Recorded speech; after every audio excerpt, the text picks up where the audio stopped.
Hey, what is going on, guys? Hope you're having a fantastic Sunday. Welcome to the AV Experience. We're glad to have you. We're going to be hanging out, having some fun.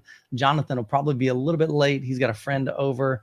If he doesn't make it, that'll be all right. But I think he'll probably pop in here in a little bit. So hope you guys are having an awesome day. Ryan, what's going on, man? After us talking about everything, now I'm stressed out. So backstage, we've been kind of talking about M-Wave stuff for the past hour and just kind of making some final preparations and plans. And right now I was going, we have 17 days away from M-Wave 2023, our second annual Terrifying. AV event. It's not terrifying, man. It's awesome. It's Ryan has no hat on. That's correct. So, but yeah, so we've got huge plans for that. A lot of details going into it. We've got a lot more vendors. I shared a post on the YouTube channel. I don't know if you guys had a chance to see that. Let me just pull it up real quick because it had just like some information on that regarding to kind of where we've come from last year versus where we're at this year. And I'm just going to throw this up just in case you're joining. You're not sure what we're even talking about with M-Wave. All the details are on the website. But I made a post yesterday talking about the vision behind M-Wave, and you can read that on your own. But we started off with like 75-ish people last year. Wasn't a huge crowd, but we were super excited. We had a great time. It was amazing. We had a handful of vendors. We had Seymour, Martin Logan, RTJ, OSD, Sony, and Kaleidoscape. That was kind of like the core ones that were there. Some of them gave seminars.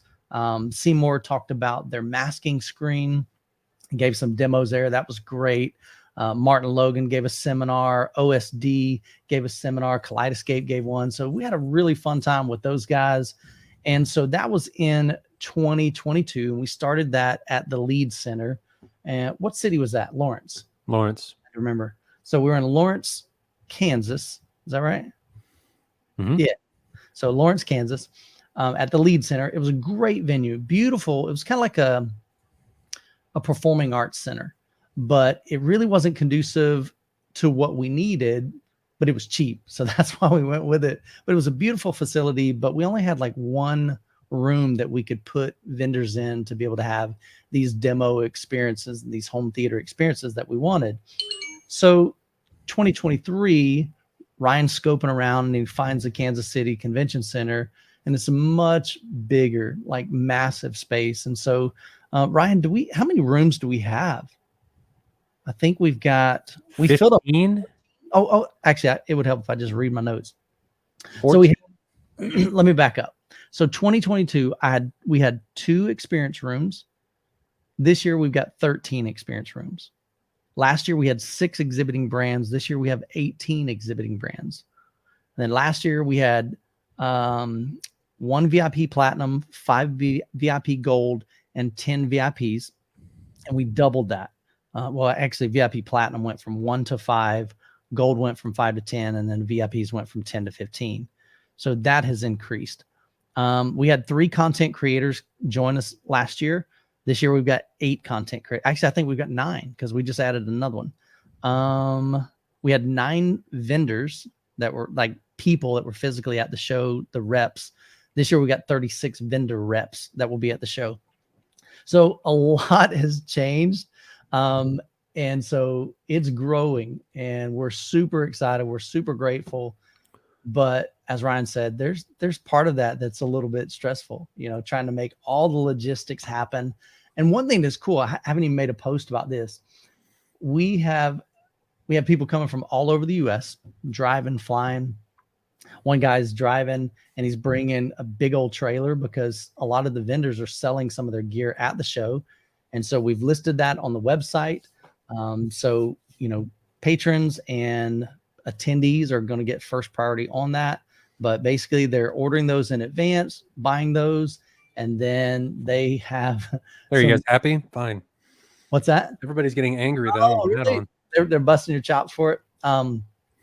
But the great thing is, they're bringing this gear and they don't want to have to ship it back. And so these are open box demo units. Some of them probably have been used at even another trade show, like from Munich or whatever they just finished up. But great gear. deeply discounted. And so one dude, he's bringing a trailer and he's going to be hauling it back. I know another guy, Rusty, he's going to be bringing some stuff back. So he's got, you know, something that he'll probably be pulling as well, the trailer. So that's happening. Yeah, it's wide open, man. So we have just a couple of weeks. We're super pumped. Oh, here's where I was going with that. We have people all over the U.S. that are flying in and driving in. But we've got one gentleman coming from Hawaii. That's awesome. And we got another gentleman coming from Canada. So this is pretty exciting stuff. So if you're interested, we'd love to have you join us. The dates for that, July 14th through the 16th. It's happening, man. It's showtime. And Ryan's sweating it. No, man, I'll sweat it right up to the point that it's over. We do. But we have so much fun. It's amazing. So yeah, man, come out, hang out. It's going to be a blast. And if you want a lanyard with your name on it, you better get that in like super quick, because I need to order those probably tomorrow so we can have them in time for the show. So, and I think I'm stressing out more because I'm starting to get pallets delivered. Oh yeah. So what all have you received? You got four seats from Valencia. Valencia even sent us an extra seat. There was their Barcelona, which is one of their new models. So at M-Wave, you'll get a chance to sit in all of those. So we got those 4. What else? There's what I have in my garage currently. There's a lot more coming, but this is what's in there right now. There's all of those Valencia seats. There's all of the drape for the pipe and drape. So there's 500 feet of drape.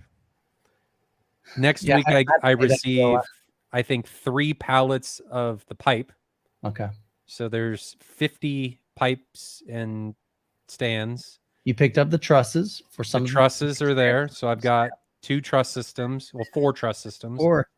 Then I've got a 98-inch TV, an 83, 265s. All the Martin Logan stuff just arrived. Mm-hmm. So there's 3 pallets just of Martin Logans, not including the Neoliths. Yeah. Those are showing up probably in a couple weeks. To your house. Mm-hmm. Yeah. And then we put that in the bathroom. Those are going to be the bathroom speakers. Shower music. Then we've got, what else is coming? Barco should be here in the next couple weeks. Okay.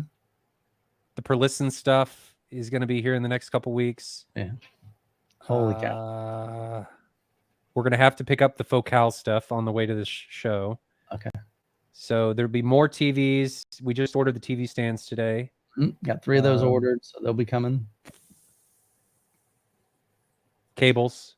Those will be arriving at some point. Yeah. And then I have a call with Jason from Radio tomorrow to talk about like distribution and HDMI and all that stuff. But it's cool. My garage will be full. Yeah. Absolutely full. Yeah. So now you can see why Ryan stresses out, and I'm just the hype man because I don't have any of that stuff here. I get lanyards and some small stuff, but yeah. So we're super pumped, man. We had a great time. So I love Charlie's comment here. He says, Ryan, it'll be okay. Just a bunch of enthusiasts getting together to learn.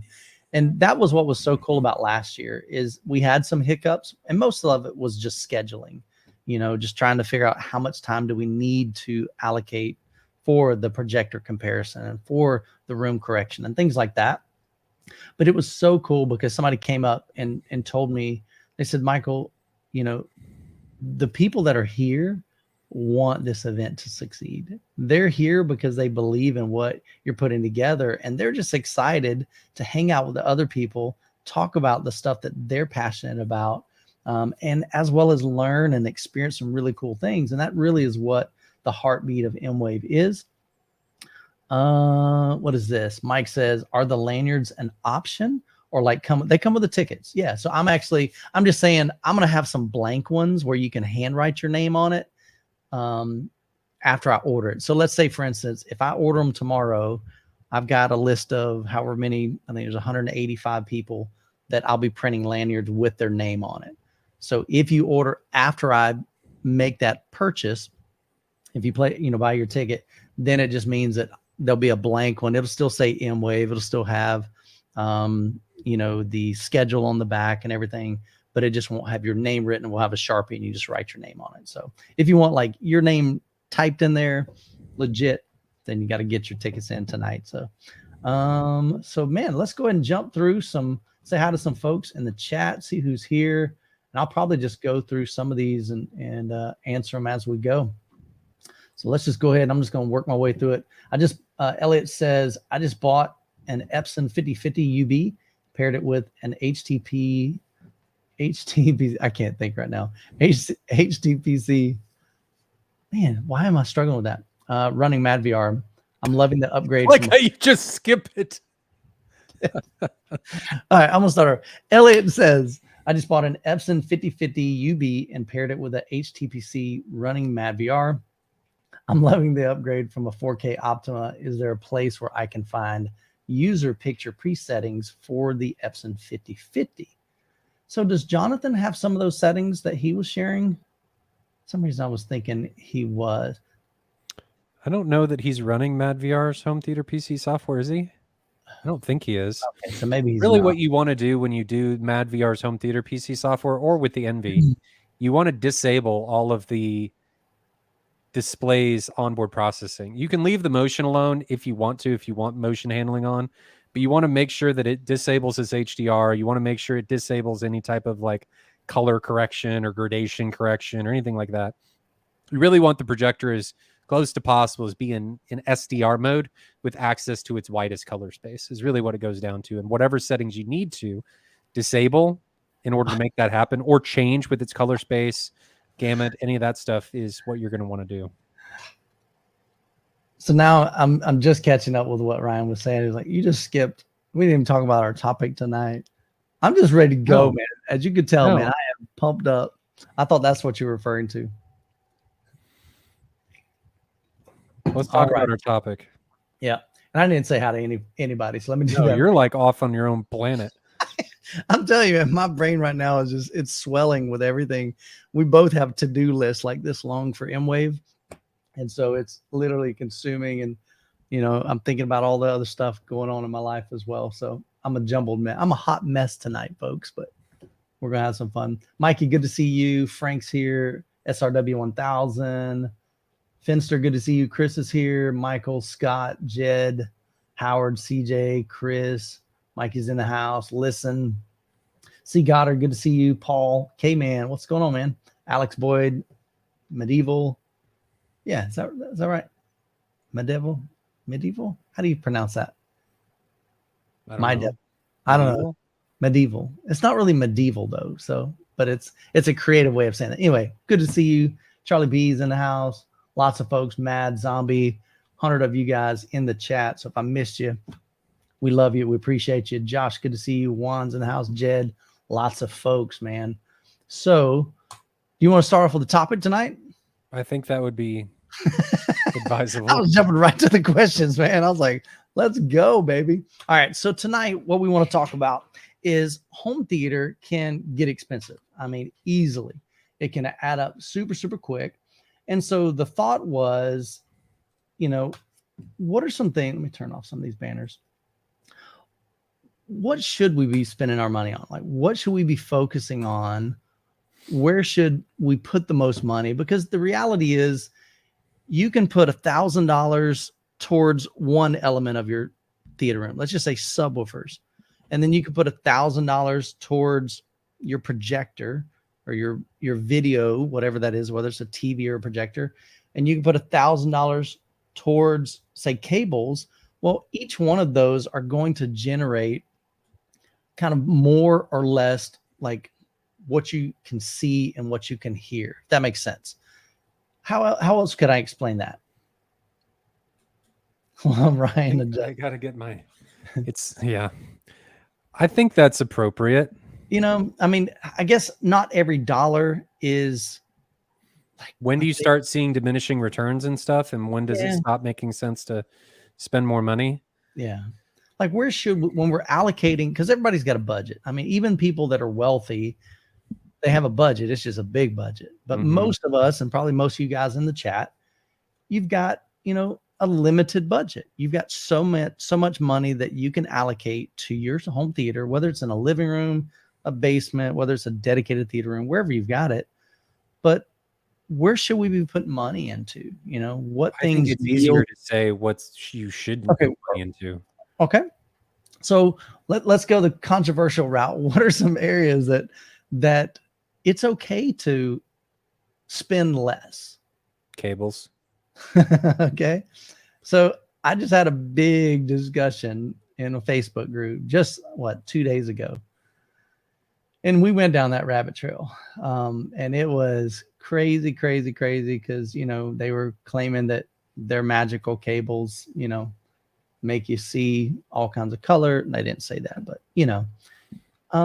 so why would you say that speaker cables, and we'll talk about some of our own personal experiences, why would you say speaker cables don't make a huge difference in it? Because I've tested it. So I've double blind tested this. I've done a bunch of experiments with this, and I can't tell the difference on multiple different pairs of speakers, multiple different cables, from coat hangers all the way up to really expensive stuff. And I can't perceive it. Okay. And if you go look at a lot of other reviewers that are very on the objective side of this, they post measurements, and virtually all the time it's either no difference or the really expensive cable is actually detrimental to the signal integrity. Okay. Now, on the flip side of that, the detrimental part to the signal integrity, you could argue that that's bringing in, if it's even perceivable, a level of distortion that maybe we as listeners like and enjoy, kind of like the Marantz distortion ship, if you will. But really, I don't like anything in my signal chain that is going to impart any type of coloration into the signal itself. I mean, that's not what I want to happen. And a cable should be neutral in my eyes. An amplifier should be neutral unless you're intentionally wanting it to color, like a tube amp or something like that. So as long as your cables are good enough, like not completely garbage, not poorly made, as long as they're well made, I think you're going to have a good experience. And when you're dealing with something like XLR, I mean, take hints from what the pro scene does. Why do people and the pros that do concert venues and stuff, why are they using things like Mogami instead of, these ridiculously expensive interconnects? Because it doesn't matter. As long as it's good enough, it's good enough. And if it's good enough for these multi-million-dollar and platinum hit artists to showcase all of their stuff, when actual money is on the line, then it really should be good enough for all of us at home. Yeah. I think, so this is a big, hot topic with 2-channel home theater. It goes both ways. Probably we see a lot more in 2-channel, but there are definitely some brands that, they sell some really, really absorbent amount and expensive cables. I've seen hundreds of thousands of dollars for 2 speaker cables, and I'm going, oh my gosh, yeah, they were at Expona. It's interesting. And all right, so I guess the one thing is, if you have the funds and you want to spend a ton of money on cables, I'm never going to ridicule you. Like, that's cool. That's you spend your money. You've worked hard. You busted your butt. If you want to spend $250,000 on a pair of speaker cables, go for it. It's jewelry. That's at my the end thought. of the day. Yeah, that's my thought. There is nothing wrong with buying something that looks good. 100%. And it may be great quality. I'm okay with saying that. Like, the binding posts are great. The materials they use are great. There is something to be said when you look at a cable and it's visible. It looks cool. And it looks good, because that is it's a visual aesthetic multiplier to how you feel about your system. And I totally get that. Yeah. The key here, though, is just to remember that when you're doing things like this, it's not going to bring in any objective benefits. Subjectively, it could, absolutely, because the psyche of us as humans does some wacky stuff when you start doing this. You can convince yourself that there is a difference. I have done that in the past, using speaker comparisons, amp comparisons, all kinds of different stuff. I've even done things with envy, right? Because I've done these tests I don't even know how many times with Envy. Yeah. And you can convince yourself, oh my gosh, that looks better when you're doing like A/B comparisons with Sure. projectors, not side by sides, A/B when you're flipping back and forth between Sure. the projector and the Envy or what you think is the Envy. Sure. And this is why I encourage people to that fast switching is very, very important, not connecting your system and then disconnecting it and reconnecting to another system. Right. You want to do it as quickly as possible. If not, have them both going at the same time for video. You can't do that with audio, but for video, that's ideal. Because anytime that you have that you're not able to compare and you have blank space and your mind doesn't have anything to reference, Right. you are going to make something up subconsciously because your mind does not like nothing. Yeah. That's why we all hate being bored. If your mind does not have anything to reference, it is going to make something up for you. And it is a lot of times going to convince yourself or convince you that there is a difference that doesn't actually exist. So it's really important. Like we go back to the Envy comparison. There are times when I have convinced myself subjectively, right? Because I'm looking back and forth that there is a difference and there is none because Envy is actually doesn't have the setting on that I wanted. And then I go back and turn it on. I'm like, oh my God, like that is 9 zillion times. You tricked yourself because you hit a button expecting something. Exactly. And the brain convinced me that I hit a button. So there has to be a difference. Yeah. And so when you're disconnecting and reconnecting, and this is why sales tactics of like dealers and stuff can be, there's a lot of psychology and stuff that goes into this. If you listen to a lot of dealers when you're at hi-fi shows or you're at, shops or whatever, they will give you sales pitches while they're transitioning, right? They'll say, all right, we listened to this. Now we're going to listen to this. And I want you to pay attention for X, Y, or Z. Right. And the reason they do that is because now you're going to pay attention to something. Yeah. And a lot of times what will end up happening as an example is you will convince yourself when you listen to that, that you've either never heard that before or it sounds different because now your brain is focused on that one thing. Yeah, sure. So the psychology has now created this difference, but it only exists because you're now focused on that one thing. Yeah. That one thing could have always been there. You just never paid attention to it. It's like when you watch a movie, how many times you actually paying attention to the background? But then if you watch it again and you actively try and pay attention to the background, you're going to notice all kinds of things that weren't there. Were those things not there because you weren't paying attention to them? No, they've always been there. You just didn't know they were there the whole time. Yeah. Yeah. I've always said just a phrase I've always mentioned is copper. You know, when you've got true copper, it's got to be good copper, but well, I'm saying like, yes, I mean, they're the copper mixed with whatever. I forget what OFC or whatever. I'm not talking about free copper, OFC. Yeah. Yeah.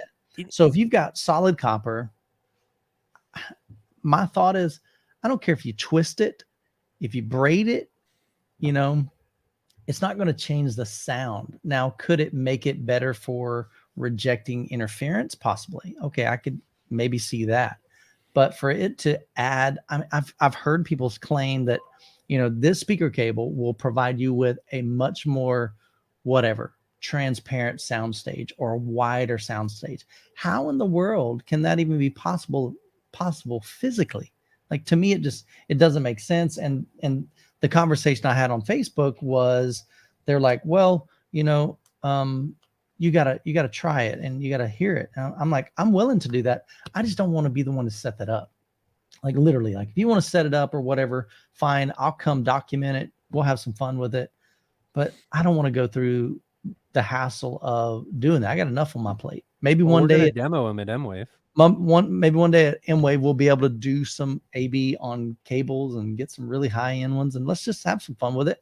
And then we'll videotape it, and we'll have 200 people as a what do you call that? What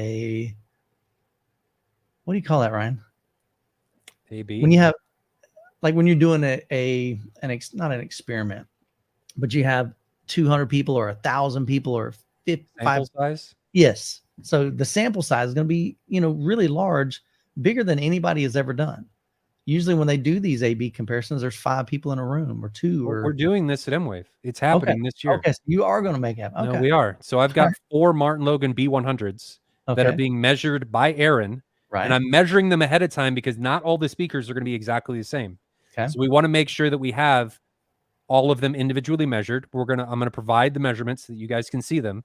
Okay. And then we're going to switch Control group between these speakers and see if you can tell the difference. And I'm going to change amplifiers for one. Okay. And I'm going to change interconnects on another. Okay. And speaker wire and stuff like that. Okay. They are going to be on a lazy Susan. So every speaker, when you listen to it, is going to be in the exact same position as the one before it. So you're taking the room out of the equation now. Right. We're doing it mono, right? One So the speaker. reason we're doing it mono is because you take imaging out of the equation. You are only listening to the sound. That is it. The more you can limit the variables, the more objective the experiment can be. Yeah. So if you guys can hear the difference, this is the time to tell it. And I am 100% walk back what I've said if I can hear the difference. But I've done this too many times. And in my opinion, you're just not going to. Yeah.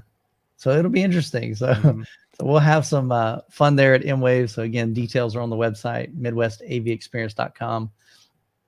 Like 16 days away is happening, but I didn't even know he was doing that. So yeah, that's awesome. Well, then we're doing the speaker comparison for the VIPs on Saturday night. Right.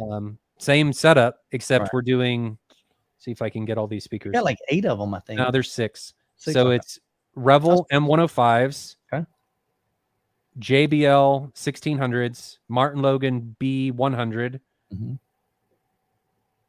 Polk R200. Do you have a Klipsch in there? I think you said Klipsch RP 600M 2. Yep. And then there's one more. I always forget this one. Polk. Was it a B&W? No. B&W. I don't know. There's another one. There's a 6th one, and I can never remember what it is. Oh, Focal. Okay, cool. The Arias. So they're all about $800 a speaker or less. I realize that some of them don't fit into that price range, but I tried to do the best that I could, and I wanted to be more inclusive of brands. And I had to limit myself of what I had available, like what I have access to, because I didn't want to pay MSRP, right? Because I can't lose money on this. So all of these speakers are available for resale, by the way. They're on the spreadsheet that we've created that's on the website. So if you have any interest in any of them, that's going to be the time. But Aaron is measuring all of these. So Aaron is providing measurements for all of these speakers that way you can, and this is after we go through everything, like people have gone through the comparison. You can look at the measurements and then you can see, does it correlate? Is this what I heard? I'm not going to show you the measurements at the beginning because then it brings in a level of subjectivity and your brain starts to create these scenarios where, oh, that's what that one is. And we don't want to do that. Sure. So, yeah. CB Moore's got a question. Is M-Wave more of an audio event? It's actually both. It's both. So this year we've got the projector comparison room. It's in its own room this year. So you've got all of the JVCs, the NP5, NZ7, NZ8, NZ9, all of the Sonys, the XW5000, 6000, and 7000, and then the Epson LS12000. So, and I may do an LS11000, maybe. Okay. I haven't decided yet if I want to do that. So 8 or 9 projectors, and they'll be firing on 2 Seymour screens. So bright screens, neutral gain, 150 inch, 16 by 9s. So you can directly compare them. The room is going to be light controlled. It's going to have pipe and drape all the way around it. So don't have to worry about that. And then we're going to have a TV room with right now 6 TVs that could go up. I don't know. I'm trying to work things out. And then you've got the 98-inch TV, right? And we've got the 98-inch Samsung. Yep. There's potential, don't know yet, that I will get a 97-inch LG G2 to go right next to the Samsung. Okay. I don't know if that's going to happen yet TVs. because the limitation there is I need that one to be sold before I get it. Because I don't want to just, get it and then I'm stuck with a 97-inch TV. Because guys, remember, I'm getting all of this equipment to put at the show. And we're reselling it, but we're having to front it all in order to make sure that you guys have it available to be able to see. And this isn't me, poor me, whatever. I just want to make sure from a business perspective, being transparent here, that I'm not stuck with the TV that's been open and then I can't get rid of it. So if anybody has any interest in a 97-inch G2, which is a phenomenal TV, and they're not making a G3 version of it, let me know. I just dropped a link in the chat, and so you can see everything we've got listed so far. There's Ryan, no pricing on that sheet though. correct. Yeah, this is just MSRP pricing. You'll have to email for pricing, but everything's being sold as open box / demo units Demo. because they will be used at the show. Barco is not for sale, Herc. Yeah. So not everything's for sale that's going to be there, but Not everything. You can take a look at that spreadsheet and just see. I keep it updated. It has a date on the top that says last updated this date. And so whenever Ryan has new items that get added, then he just shoots those to me and I get those added. Yep. And they'll have full warranty and everything because I'm an active dealer for everything that's on that list. Yeah. So which was really important. Yeah. We've got a lot of people that have already bought stuff and committed to them and paid for them. So, so if you're interested in any of that stuff, take a look at that. And, but yeah, man. So as you can see, man, this thing keeps getting bigger and bigger, which is awesome. It's one of those things I call it growing pains, you know, with M-Wave. We want to provide the best experience possible that we can for you guys. You know, we've got a lot of content creators there because we know a lot of people can't make it. So a lot of content creators are going to be making content. So definitely check out their channels, subscribe to their channels. We've got a whole list of all the content creators that are going to be there. Aaron, he was mentioned earlier, super grateful for him. He's doing some of the measurements on the speakers and before the show. So we're grateful. He was going to attend, but he's got some family issues he's got to take care of. So he won't be able to make it this year, but hopefully we'll have him back next year. So that'll be super, super fun, but we're grateful for him. But yeah, man. So, all right. So let's go down a little bit different rabbit trail, but it's still along the line of cables. So we're talking about speaker cables. You know, I've used some really, really inexpensive cables over the years. You know, like I said, as long as it's fully copper, I'm totally good with that. Good quality cable, but I just don't see a value myself spending thousands of dollars on speaker cables. I've had speaker cables from Monoprice. Recently, I had Sewell send me some speaker cables. Dude, those things are no joke. That's the first time I've ever had 12 gauge speaker wire. I always use 14. That's your first time with 12 gauge? Yeah. Like using in my own system. And that does bring up a really big point that it is very important that you get the proper gauge wire. Okay, so let's talk about that a little bit. What determines gauge of wire? There's two things I can think of. Larger the amperage and longer the distance. So the more power you're feeding us, so if you got an amp that's sending 1,000 watts of channel to your speakers, probably a good idea that you have a bigger gauge wire. Depends on the distance. Okay. Right. Shorter distance, you should be okay as it falls off. It's more about the amperage than it is the watts. Okay. Right? So again, I'm not familiar. Like, what would be the difference between amperages and watts? So I can't remember the formula. I was about to put you on the spot. There is a formula. Somebody in chat can post it, but there is a formula. So amperage is what's the important one, right? It's what is going to, it's like when your breakers in your house, they don't care how many watts are going through them. It's all about how many amps are going through them. Okay. So there's a difference between and volts and all of that. So there is a difference. It is very important that your wire be sized correctly for the distance that you're sending the signal and for the amperage that it is going to be carrying at said distance. So you absolutely do not need 12 gauge wire through an entire theater. If you're going a long run, 12 gauge, hell, even sometimes 10 gauge can be beneficial if it's a long run. But it just depends on the situation. Look at here. Boom. There's your formula. Volts times amps equals watts. There you go. I'll let you do the math on that. Cool. Chris says 14 gauge or bust. It depends on the distance.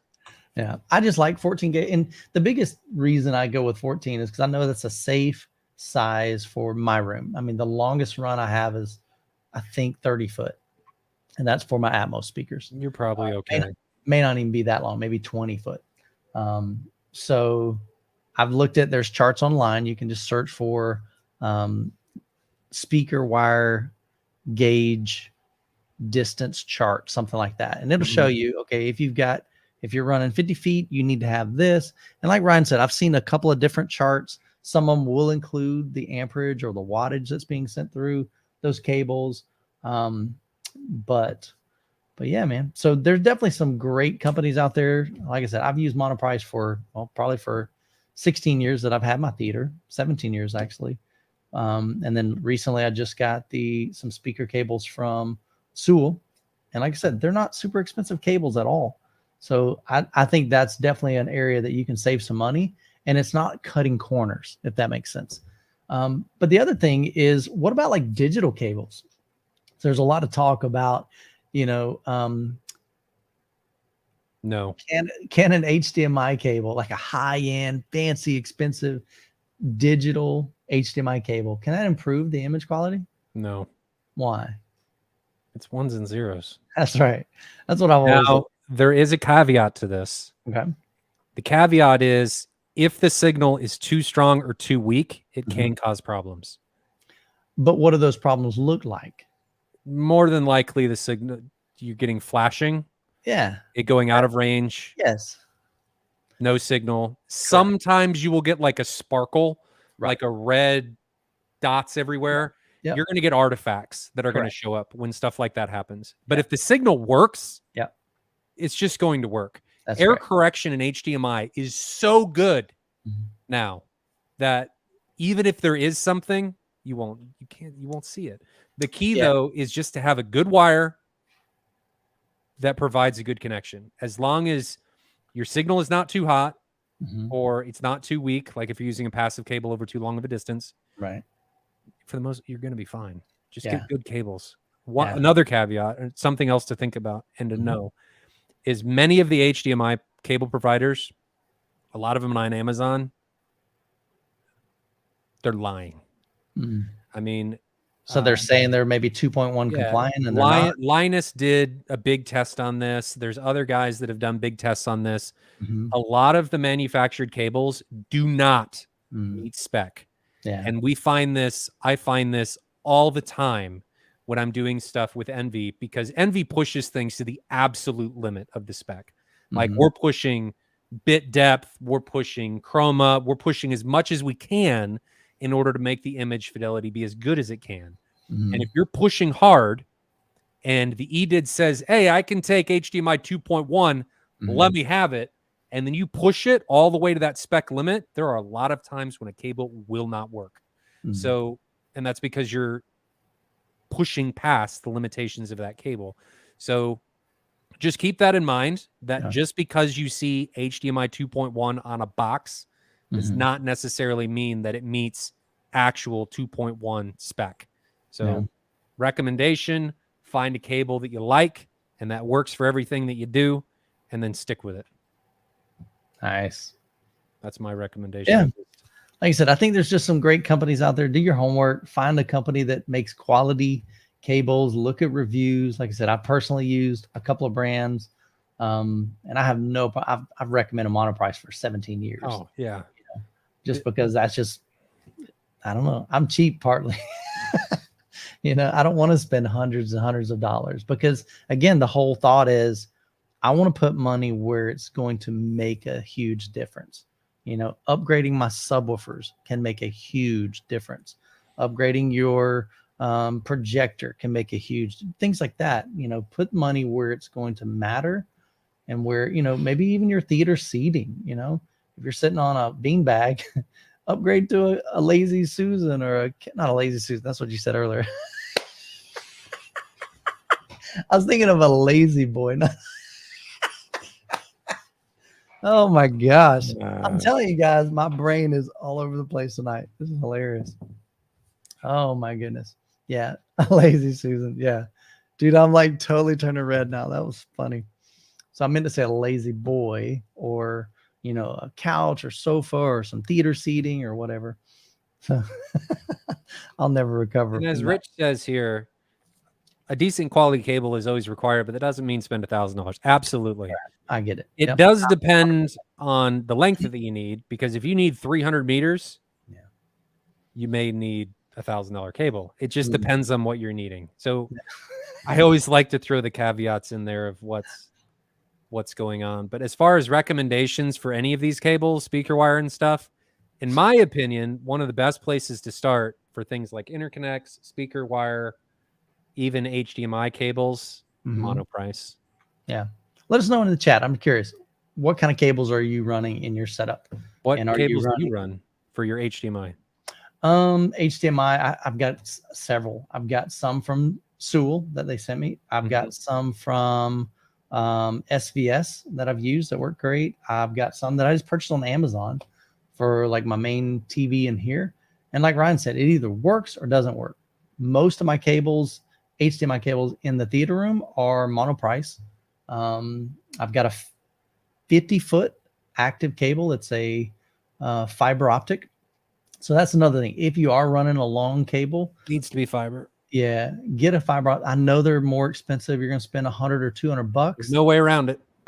But here's the thing: you're going to buy a regular non-fiber, and Won't you're going work. to get those issues that we talked about.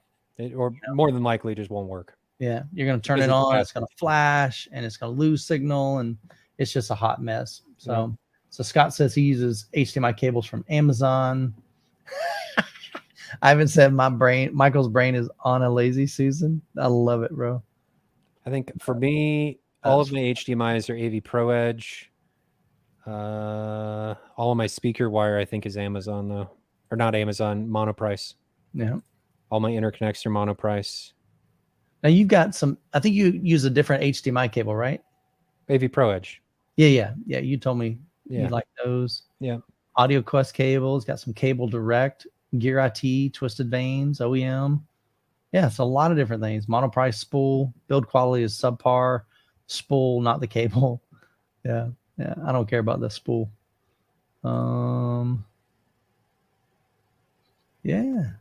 Lots of different guys using different things. So, all right, let's jump to some of your questions. Any other thoughts on that before we move on? I think I would like to clarify that just because you don't spend a lot doesn't mean you'll have problems. So you could have a very good experience by not spending any money.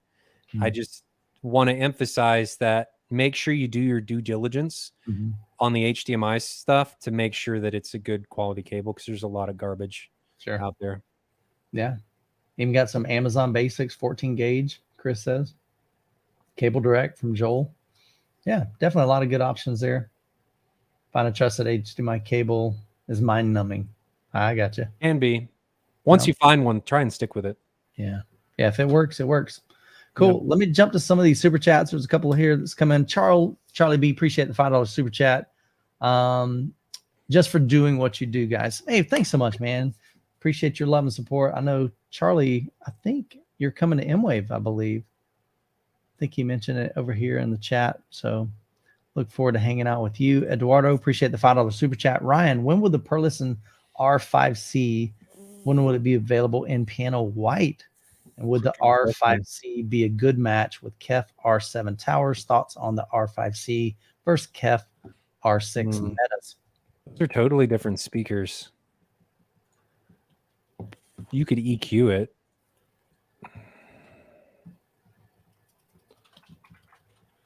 See if those things are even available.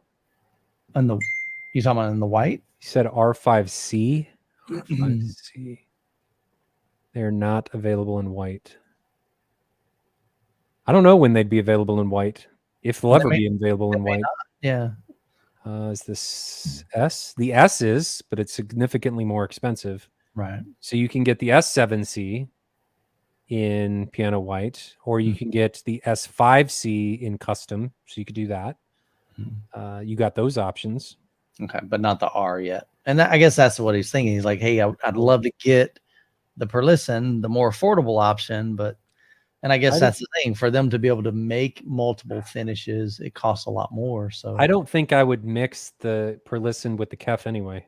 The speakers are too different, and the Perlison's going to outdrive the KEFs. The KEFs are great speakers, but they struggle when you start getting to higher volumes and you can blow drivers. So be careful about that. Yeah. So I'm assuming you have the R7s now, Eduardo. Is that correct? Let us know in the chat. Yeah. These R7 towers. Thoughts on R5C versus KEF R6? I'd say sell the KEF and get the Perlison. That'd be my recommendation. But Find what your ears. yeah, find what you like. Have you heard the Perlissons? Do you like Yeah. the Kef? Why are Yeah. you thinking about Perlisson over Kef? Yeah. Yeah, it's hard to recommend what somebody else is going to enjoy. You know, I know Perlissons measure extremely well. They've been verified by a bunch of different, you know, people that do measurements and such. So definitely speak highly of them. The Kefs I'm not as familiar with. I've only heard a couple systems, and usually they're in like 2-channel setups, like at trade shows at Audio Advice Live. I've heard them there. I've heard them at Florida Audio Expo as well. So cool, man. All right, let me scroll back up here. All right, Paul Cochran says, how well do you think 2 10-inch car subwoofers in one box would sound with a plate amp for home theater setup? Have you seen many people use home theater, or I mean car audio? A good sub is a good sub, but the thing to consider here is that the volume that you're pressurizing in a car is very small. And that's why you can get big thump and chest compression out of very small subs.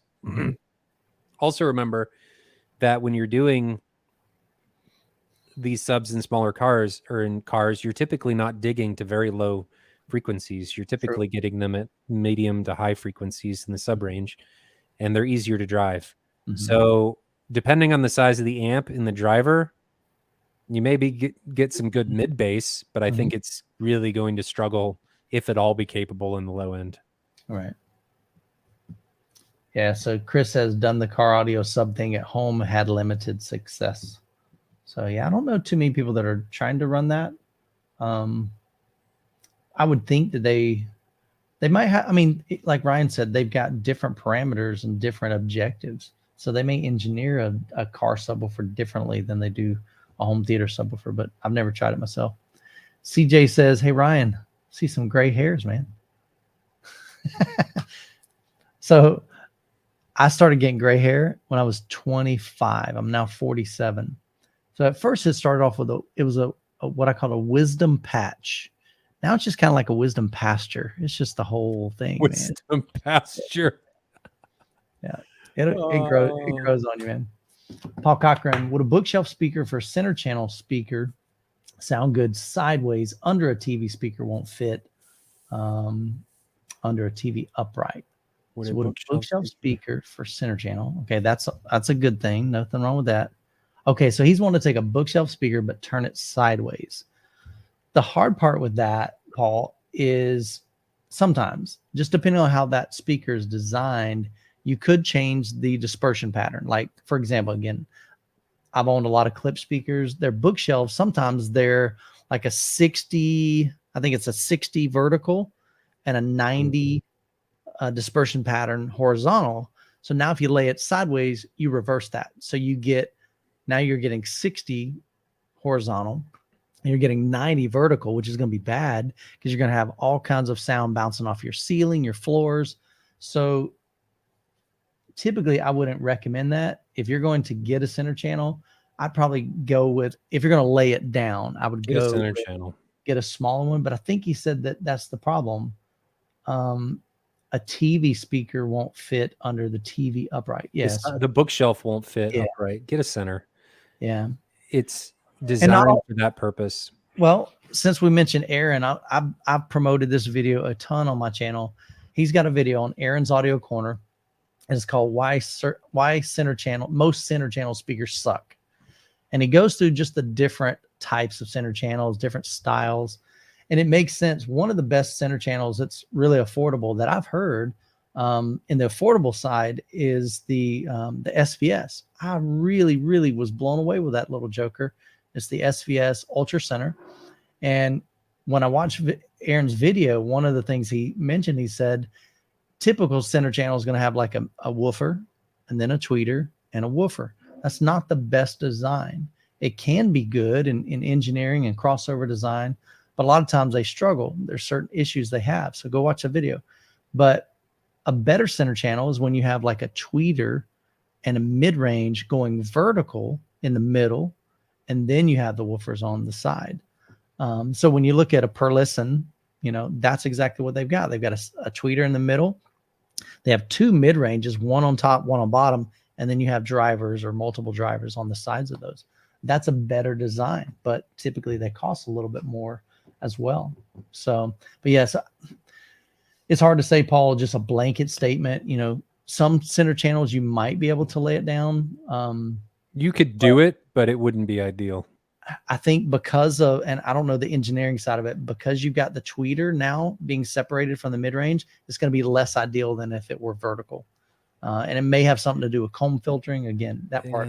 My recommendation is just get a center channel, or use the Phantom center, as somebody else in chat recommended.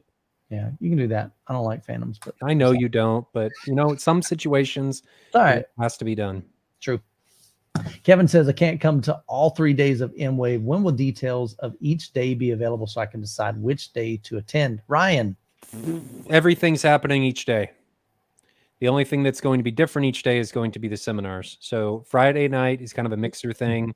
Everything will be open, but you're really just there talking to vendors. It's not, it's not something for like critical listening or something. And then everything really opens on Saturday and Sunday. So coming Saturday versus Sunday, you're not missing something one day or the other. All the rooms will be open. Like unlike last year where we did room comparisons only, or excuse me, we did projector comparison only on Saturday and projectors only on Sunday. They're open the entire time. They have their own room. So you're not missing anything coming one day. Yeah.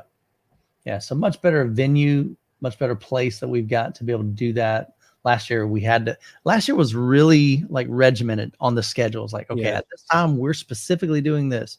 And then we moved the whole group. Okay, now we're all going to do this. There will be that for the seminars, but the seminars have their own room. Yeah. So it's, but even in that, let's just say, for instance, there's a seminar going on and you're like, I'm not really interested. Go do it. Man, I would love to go listen to some Per-Listen speakers again, or I'd love to go visit the SVS demo again. That was really cool, or haven't been there. This is your event. We want this to be for you. And so we wanted to make that a lot more flexible this year so that you can design this event for what you want to get out of it. So appreciate the question, man. Love to have you join us. So Jason Marin says, hey guys, I have a 4-ohm base layer 5.1. Is having an external 4-ohm amplifier worth it? He's got a Marantz Cinema 70. Haven't heard any 4-ohm amps. Is there a reason why you think you need an amp? I mean, he's got a 5.1, so he doesn't have a ton of speakers to power. And the Cinema 70, Marantz Cinema 70, so it got power-wise. Let me pull it up. Jason, I'd ask do you feel like you're running into distortion? Yeah. So it's one of their smaller amps. I mean, if not, you don't need anything. Does the Cinema 70 even have pre-outs? I want to pull it up here. So here's the Cinema 70. All right, let's take a look. Of course, we can't zoom in. Resize. Oh, man. Come on, dude. Really? All right, I guess those look like pre-outs. Go to specs. I'm just going to see if there was any other photos down here. It's a pretty amp. It's beautiful. Yeah, I love what they've done, man. I'm so glad. All right, right here, probably. Yes. So we got a subwoofer, center channel, front, left, and right, surround. So yes, you got pre-outs for everything. You do. Yep. So we're good. So yeah, so you can add an amplifier to that. And again, I mean, amplifiers are one of those things where I haven't heard a massive difference. Now, I love running amplifiers. I do it mostly because of peace of mind. I don't ever want to run into clipping. I don't ever want my speakers distorting because I want them to last forever. And if you take care of your speakers, for the most part, they will last forever. It's when you start running into clipping or distortion that you can really do some damage. And so I just don't want to ever come across that. And so that's why I've always loved running amplifiers. But I remember buying my first amplifier, and I've usually in the past, I've always had very efficient speakers, so they don't take a whole lot of wattage anyway. But I remember getting the first amplifier, and I paid $750 for it. And I got it home and I plugged it up as a old Parasound amp, 5-channel, 220 watts. Ah. And I was like, man, I think I hear a difference, I'm like kind of, all over the place.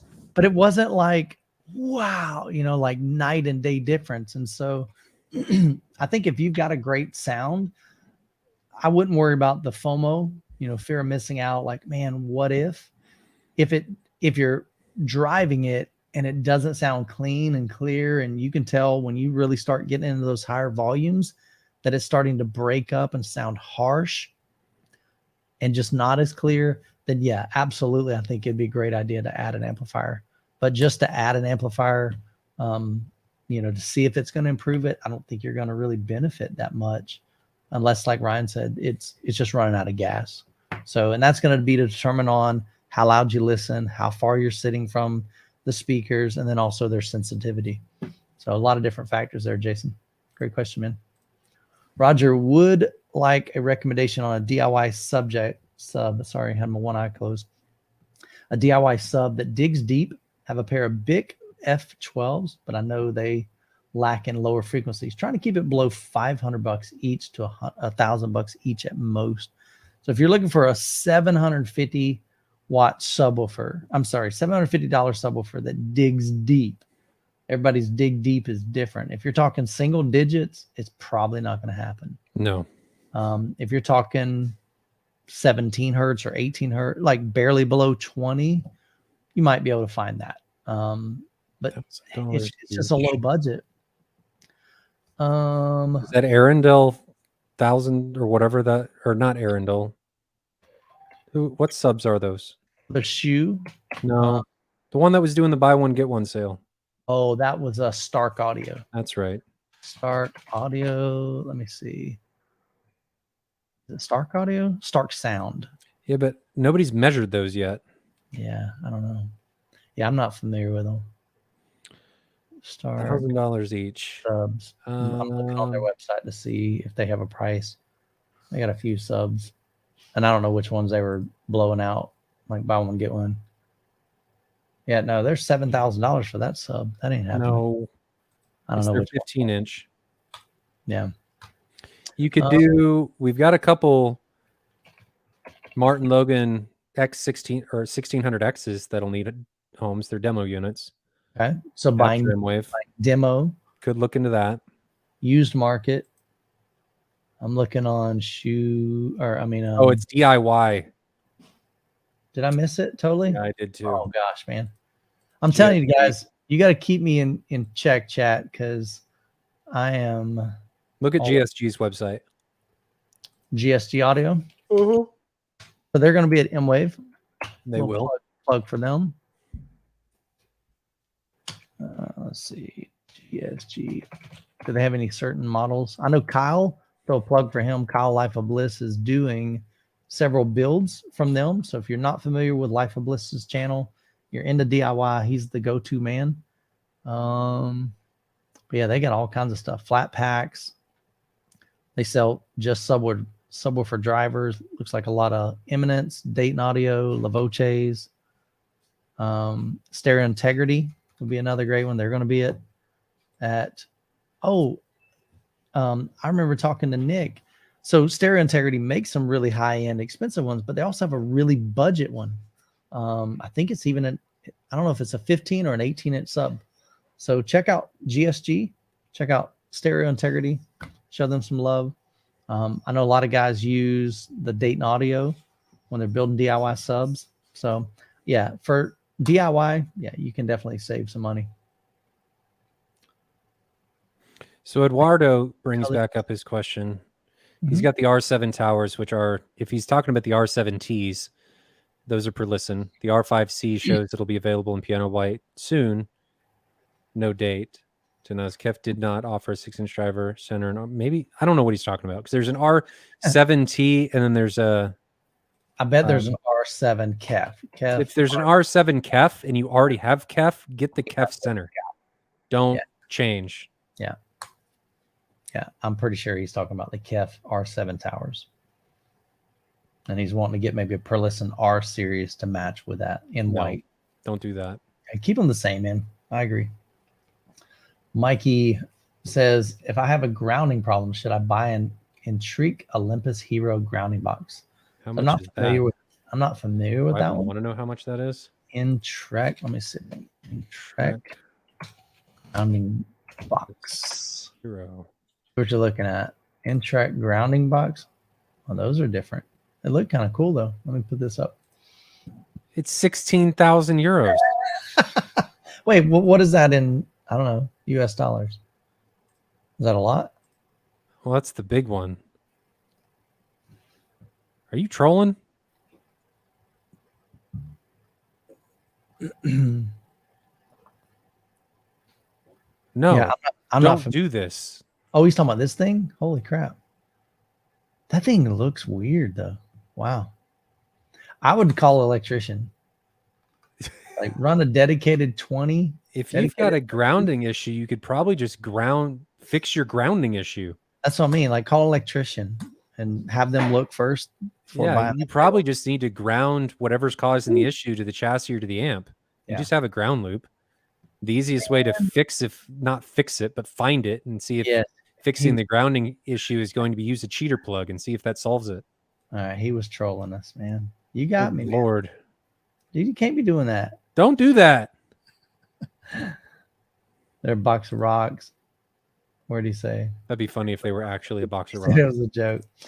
All right. Hey, you never know, man. We get people asking all kinds of stuff on the show. I mean, long answer short is no. Yeah. Robert says, I 100% agree with your speaker wire assessment, but is it possible that most people are tone deaf to certain frequencies? Thus, some people could actually hear a difference. Great question. I just don't think so. I really don't. It's possible, but a machine's not tone deaf. Yeah. And when you start putting these things right next to each other and they have the exact same measurement, or the one that's really expensive is worse measured, no. Oh, he said it's literally a box of rocks. That's hilarious, man. That's hilarious. That is. That's CB Moore, will the projectors be on display with MadVR Envy? Ryan, how are you going to set up the projector? And what he's referring to is M-Wave Midwest experience. The MadVR is going to be in the per listen room on the Barco. They will have a booth. There is potential that it's probably going to happen.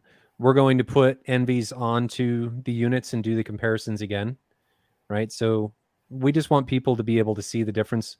When we start taking like software out of the equation, you're only looking at hardware. What does that look like? So yeah, there's potential for that. We did it last year. There's no reason we couldn't do it this year. And sometimes MadVR will be there. Yeah, it just depends on how much time we have, you know. We'll be able to do it because Jason's probably going to be in that room a lot and he's really familiar with the Envy. So and I'll be there and somebody else from MadVR will be there. So yeah, it should be fine. So one thing you'll find about M-Wave is some of this is fluid, man. Like sometimes we just have an idea. It's like somebody asks a question. We're like, all right, let's give it a try right here, right now. Let's just see, you know, and that's part of the purpose of M-Wave. So Aries says, are there companies that rent or loan audio mics and other test equipment to calibrate your system? Some, you know, of course, some of them cost tons of money. So are there places that they could rent that stuff? I don't think renting would be any more cost effective than buying. If you're looking for calibration stuff, my recommendation is just get the Omni mic kit. And that'll run them what, $300? I think it's $300. But the things that you can do with it in the software, you're not going to be able to do as easily with that software as you can with anything else. Yeah, REW is really cool, but the Omni mic suite is just so much easier to utilize. Yeah. Yeah, Jonathan, he has it and he really loves it. I have it and I really love it. Yeah, I have it. You got everything, man. You got all the cool toys. I do. I'm in the business. I mean, come on. True. It's not like I just have them to have fun. I mean, it is, but I do this for a living. So it you know. Makes a good point there. Will Anderson, thanks you all for your work on M-Wave. Really looking forward to it. We're really looking forward to hanging out with you, man. I'm ready for it to be over. We're super. You're what? Just kidding. Ready for it to be over, man. I'm ready to get this party started. Scott Coakley says, come to the Cincinnati, Ohio Convention Center this fall. I can't make it to Kansas City. We get this question, like I get it a lot on my channel, man. They're like, man, I can't wait till why don't you bring it out to here? I'll be honest with you guys. It is 100,000% easier for you to jump on a flight and come to M-Wave than it is for us to move M-Wave to your city. So just saying, it's a huge undertaking. We're excited about it, but yeah. So in the future, could we open it up to different locations? Possibly. There's talks about us doing something slightly different in the future. I mean, you never know. We never know where this thing's going to take us, but yeah, so it's a possibility. But as of right now, we're in Kansas City. So just book a flight, man. It's going to be awesome. It's worth it. Mosen says, can you have different cables for different speakers? Oh, okay, great question. Yeah, 100%. No, you can't. What's that? No, you can't. Yes, you can. Yes, yes, so if you got, let's say you've got SVS cables for your front 3 speakers, and then you had some monoprice cables for your surround. I did that for many, many years. It's not a big deal. Again, just make sure you're getting decent cables. They don't have to be super expensive, but you're not going to hear a difference. Promise you.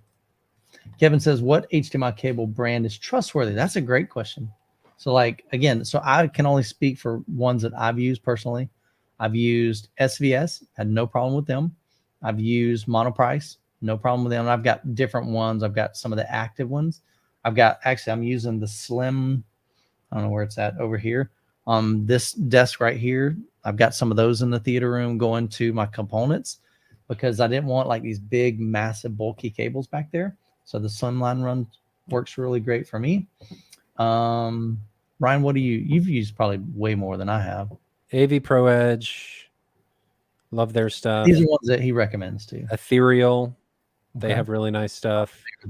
Monoprice, most of their stuff, mainly their passive stuff is what I've used. The ones that I like the most are their premium braided cables. They're thicker and they, I don't know. I don't like that cable. Cable jewelry. Yeah.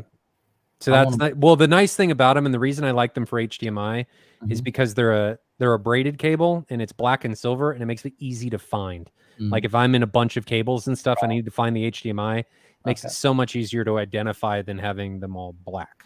Makes sense. With the speaker wire and the interconnects and all that stuff. So I use those. You ever use like Rui Pro? I've used Rui Pro. A lot of people recommend Rui Pro. Didn't you have issues? They did okay for a while. I've had multiple Rui Pro fiber optic cables burn out, and they've stopped working. So right now I'm in my Smurf tube. I've got an AV Pro Edge and I've got a Geffen, and they've both been working really well. Yeah. Cool. That's what I've used. I mean, I've used way more than that, but that's the ones I like. Yeah. Somebody said Blue Jeans cables. Blue Jeans are great. They're more expensive, but I've never owned them, but I've heard great things about them over the years. So Cable Matters typically makes pretty good stuff. I have had some of their stuff. Monoprice makes really good stuff, especially for interconnects and you need speaker wire and stuff. They make good stuff. I mean, just get what works. Yeah. For sure. Youthman, will you be doing any live shows from M-Wave? Yeah, we'll actually have some. Stop the FOMO is going to be doing a live stream with Brian. I got to remember what Brian's. What is that? Let me pull up here. I always forget his channel. Brian just contacted me recently and said he was going to be coming. So we're excited for him. Let me pull this up. Make sure I get his channel right. So Brian is with Brian's Tech Therapy.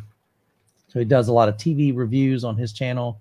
He and FOMO are great friends. And so FOMO is having him do a co-hosted live stream. And I think they're going to be doing the projector comparison again. At least some projectors, all the video stuff. Yeah, some portion of it. And then what was the other one?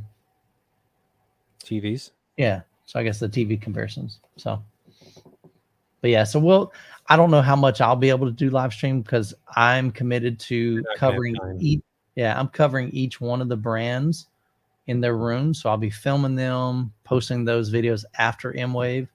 So you can kind of get an idea of what they brought to the show and some thoughts on that. We're going to be doing some interviews with some of the attendees, what their thoughts were on let's say the speaker comparison or the projector comparison or the show in general. So I'll be making some content like that as well. Looks like Jonathan is joining us. He's got a guest. You're What is outside and you have a Yeti. The basement's still covered in plastic. I was doing some work tonight, and But Tim was helping me. So That's more fun to see, the mayhem. Yeah, dude. this I is love Tim, fellas. This is Stitch One from the forums. He's one of the old guard. He's one of the guys that started the whole thing in Kansas City with me years ago. Very cool, man. Good to have you, man. Yeah, thanks. Are you going to be coming to M-Wave with us? It's a good question. Maybe. All right. Be a fun time, man. I'll put you on the spot. All right, So that's what Jonathan isn't invited anyway. He can't come. You're just talking me out of it. I don't know. Whatever. Throwing shade already, man. So I got a funny story to tell you guys. yeah, do it. So Tim came over about the time that I ran into a near tragedy. I'm going to exaggerate some probably, but I was cutting down the pole. I put the new pole up, you know, the lally pole that I'm moving. I was cutting down the old one, and my sawzall got about halfway through and it just clamped up. Like it's just seized up and the saw blade was stuck in there.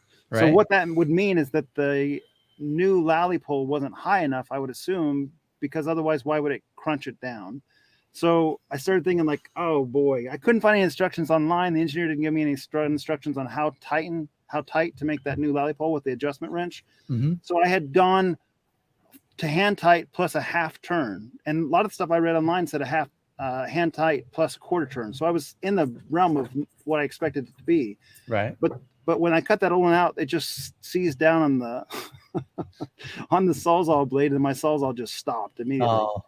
So Tim happened to stop by about that time, and we were trying to wrestle that blade out of there and figure out what to do and how much more I should crank on the new lally pole, and if the house was going to fall down. My wife was like unnerved by the whole thing, and so we've been messing with that. That's why we're late here. But You're good, man. The house didn't fall down. Just Yeah, FYI. the house is still standing, thankfully. So So Jonathan, did you get the blade out? We got the blade out with a vice grip and a lot of cranking. I liked how he told us all of that and then didn't tell us if the blade came out. left us in total suspense. Like, the house could have fallen down and people could have died, but I'm not going to tell you what happened. Yeah. We're just going to be out here and talk. A lot of buildup. Oh boy. The rest of the family's dead. We're out here talking about it. That's where we're on the back. Down. It's terrible. Just outside in the smoke. Could have been. So Jonathan, you've been doing a lot of work at your house, man. I have, and time's running out before the show, so I got to get finished pretty quick. Yeah. What have you been doing in your room? So I moved my baffle wall and my AT screen, my speaker placement over 4 inches to just align to the ceiling grid. Made Problem new with this saw cutouts. is it needs more subwoofers. Yeah, and I got new seats, which you guys already knew about that, and I wanted to accommodate the seats, so I needed to make the lally pole, the support beam, move over about 15 inches in order to accommodate those new seats. So I dug a 24-inch hole and I filled it with concrete, and I bought this new lally pole and I put it in there. I put new lights in the ceiling. I've moved my HVAC, my AC vent a little bit. So yeah, there's been a lot of activity down there, and hopefully I can finish it up in the next couple of weeks. Man, that's crazy. Yeah, it's like a war zone in there. You got stuff everywhere. You got a big old hole in your floor. Yeah, well, the You got hole's 2 filled up holes now. instead of one. What's funny is how different all of these theaters are going to be since last time you were here. Yeah, Like, absolutely. Jonathan's has changed a lot. Mine's changed a lot. Sheldon's has changed a lot. Yeah. Grant has changed a decent amount. So every single one of these theaters that you're going to be in is totally different than what it was before. And they were You're incredible. right. They're all incredibly impressive. Yeah, they all got perpetually worse. For sure. So you man. guys had your topic tonight was super interesting. I'm sorry I missed the topic No, on you're that. good. So Do you what have are anything you wanna what are weigh in your on what are your thoughts on ways that you can save money? Some things that some people may want to spend more, but you're like, I just don't see the value in I that. mean, I just want to hear what Jonathan wants to say so I can tell him he's wrong. Exactly. Yeah, so I think I've probably said this on other podcasts in the past. I kind of think a receiver is a place where you can spend more money than you need to spend, personally speaking, that's a good especially point. since I don't run EQ. Okay. I think you could probably get by with a $500 to $1,000 receiver, and in most cases, not tell much difference between that and above. There's kind of a feature set that gets introduced at like maybe a Denon 3800 point, which is pretty rock solid, and you got that kind of across the manufacturer brand. The Onkyo RZ50 is another example. $1,000 range gets you a lot of bang for buck, and you can go way higher than that, right? You can spend $7,000 on a receiver. I spent too much on a receiver, but there. We're losing you. The shorts because I wanted to, personally speaking, I think that's one of the most important bang for bucks. Like, that's not even the right word. It's one of the most important items, and if you spend the money, it's that diminishing returns point is very high. You can't get a $500 retail sub and think that you're anywhere near the top of the game. You got to go up quite a bit. Oh, you can think it, you just really aren't. Yeah, very much so. Speakers are so subjective. There's a lot of flexibility and wiggle room in there, but I think the threshold for a competent speaker is much lower than many people think it is. Like, I've heard systems with $180, $200 speakers.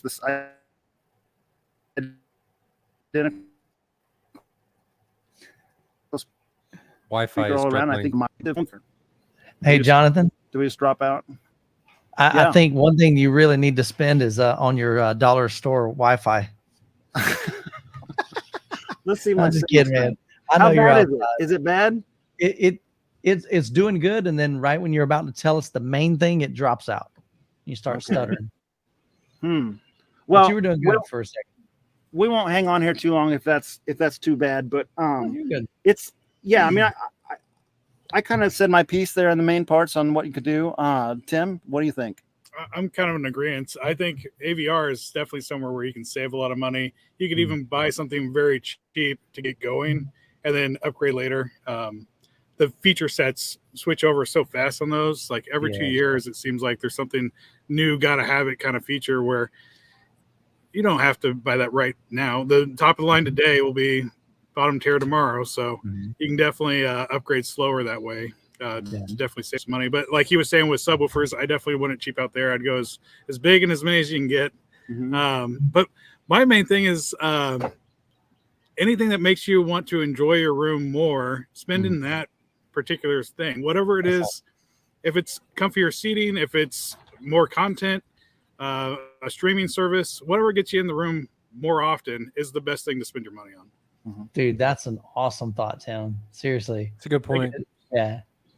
Seating, don't skimp. I mentioned it earlier. I'm like, some people are sitting on a beanbag, it's like, get you some. And really you know what I said, Jonathan? I said, get you a lazy Susan. I meant to say a lazy boy. It's really my whole face, spin around. My whole face turned. Now I'm just imagining Jonathan sitting on a lazy Susan when he's watching his projector comparisons, just spinning in circles. Chat was destroying me, man. Velma chases him around in circles. I couldn't recover. It was. I think it's really important for you to make sure that you buy seating that you really like that doesn't fit in your room, and then you have to redesign your entire room in order to fit. That is not a good use of funds. Oh boy. No, it's really important because then you design the entire room around the seats and it makes everything worthwhile because then you'll never get rid of the seats because then the room's been designed for them. For sure. Rasike says amplifiers, you can save a ton. Instead of going with class A, B, go with Buckeye or Purify. Again, if you're using them only. I don't know what that means. Don't know what the last part meant, but he makes a good point. Yeah. And Jonathan, you've got some pro amps, right, in your setup still? I do. I have those Crown A300Ns. Yeah. Not Not option. super I can buy them expensive, right? used on eBay and refurb for way less than new price. They're still expensive, but they're way less than new. Okay. But you're not spending tens of thousands or several thousand per amplifier. No. So kind of a law of diminishing return. As long as you're buying them used. Right. They're very expensive new. They're almost, yeah. I think they're $7 or $8 grand new each. I didn't know that. Holy cow. Crown amps and QSC amps and stuff. The pro amps, if you get the big boys, they're not cheap. But they're very well made. And the reason you can get them so cheap is because they last forever. Right. Yeah. Yeah, they're Crown amps are something you'll still use 30 years later in many cases. For sure. Yeah, mentioned theater seating. Melvin says a certain YouTuber made a video about home theater seating is not needed. Thoughts? Really depends on what are your needs. That was one of the primary things when we built our home theater. I knew I wanted theater seats. I just knew that.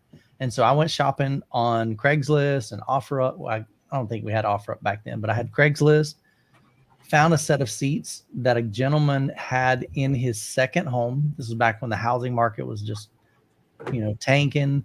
So he was selling his second home, barely used these seats. I bought them for $750 for all three. They were amazing. They didn't have any bells and whistles like the new seats have. They didn't have USB. They didn't have LED lights. They didn't have the headrest motorized. None of that stuff. But they were just super comfortable. But I knew for me, I absolutely wanted theater seating, like true theater seating, leather theater seating. I didn't want a couch. I didn't want what do you call that? The sofa that is a sectional. I didn't want a sectional. I didn't want any of that. So really, I think you need to find out what works best for you.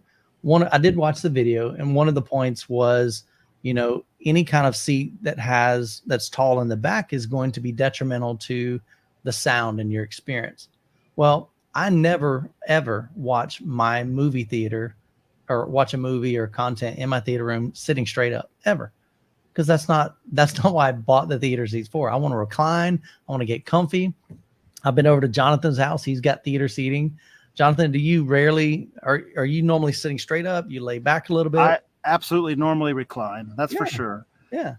The new seats that I bought have the short back so that you have the option, right? Mm-hmm. If I'm switching people in and out, like if I'm doing the M-Wave preview, Mm-hmm. I'm kind of planning to say, don't use the recline, just get in and out, have your session and listen, because it does make a difference. And I think Ryan's been experimenting with this a little bit too lately. If you have full access to the speakers, the line of sight behind your head, you get that better surround field. Oh, there's a difference. Yeah. It makes a difference. But for comfort and for if you're going to watch a 2-hour movie, you're probably going to forego a little bit of that extra surround field just to enjoy the comfortness of it. So no, I hear you. But my thought is, if you're leaning back, now you do have line of sight. That's not an issue. Yeah, perhaps. And my speaker. How big's your headrest? Like when I'm leaning back on those Burke lines I had, my headrest was still above my head. So, I mean, maybe. None of my speakers are ear level though. You've got yours mounted a little high, don't you? Yeah, and they're angled down at me. So regardless, and again, I think it depends on your setup. Sure. So, but I'm with Jonathan. I don't want something that has no back support. That would not work for me in a movie, not at all. Theater seats came in. Go ahead. I just want to recline too. I just want theater seats came into my room. My wife sat in them and just said no, and then they left. She liked the couch. No, I like the couch. No. That's so for anybody that doesn't know, the home theater has a couch. Yeah. So again, you need to figure out what works best for you. Don't worry about what I think you need or what Jonathan or Ryan or anybody else. You figure out what works best for you, and if it meets your needs, then go for it. Yeah, Tim's a couch man as well. He's got a nice big comfy couch, kind of like what Ryan has in his room. Yeah, big oversized couches are super comfy, and they're a lot cheaper than theater seats. So we're called out here. If you're using Pro Amp for home theater, then you're already suffering from hearing loss. Take a listening test. What? Oh, goodness. No, actually, my hearing's really good. I had it tested 2 or 3 years ago. It's just fine. I mean, just because I'll counter that, because because you have a Pro Amp doesn't mean you have to listen to it at ear bleeding levels, right? Yeah, there's this amazing thing on any AVR or processor. It's called a volume knob. So you control right. And another important thing with Pro Amps is that a lot of Pro Amps are much more capable of driving difficult loads than normal amplifiers are. Right. So there's so many variables into why you would want a Pro Amp. It could be cost. If you're buying used models, it could be difficult to drive applications. It could be summing into that difficult to drive applications. Maybe you have very low sensitivity speakers and you need the headroom in whatever is being offered, like a Class H amplifier. Maybe, I don't know if this guy's talking about the noise floor of the Pro Amps, which can be an issue depending on what way you go and how loud you listen. But Pro Amps offer a really good value to performance opportunity. And I'll add in also that they can have DSP, Ryan, which you know as well. Yeah. But my Crowns, they have DSP built in. So I can choose from the drop down my JBL CBT 70J1s, and it go ahead and custom assigns all the high pass filters and the SPL limits as far as power ratings and so forth, which isn't really a problem with my particular amp. But if I had a very powerful amp that was a Crown series like that, I could, if it say it was a 2,000 watt amplifier and I only wanted to spit 1,000 watts to it, I choose a speaker. It's not going to spend more than what it, because it's mated. It's Crown makes JBLs all under the Harman umbrella.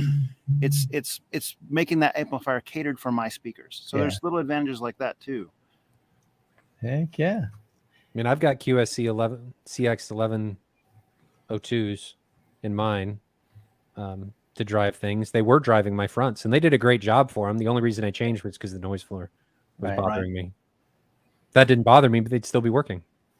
Yeah, and one more thing about the volume thing, I limit my theater to reference level, and we've talked about that before too, because yes, you have capability to make your ears bleed, and that's not comfortable, and I don't want to do that. I do have a little tiny bit of tinnitus, and it activates if I listen to it too loud. So in my receiver, in the Denon and Marantz products, you can set a volume limit, and I limit it to reference, which means like that's what a movie theater does. I'm not going louder than the movie theater.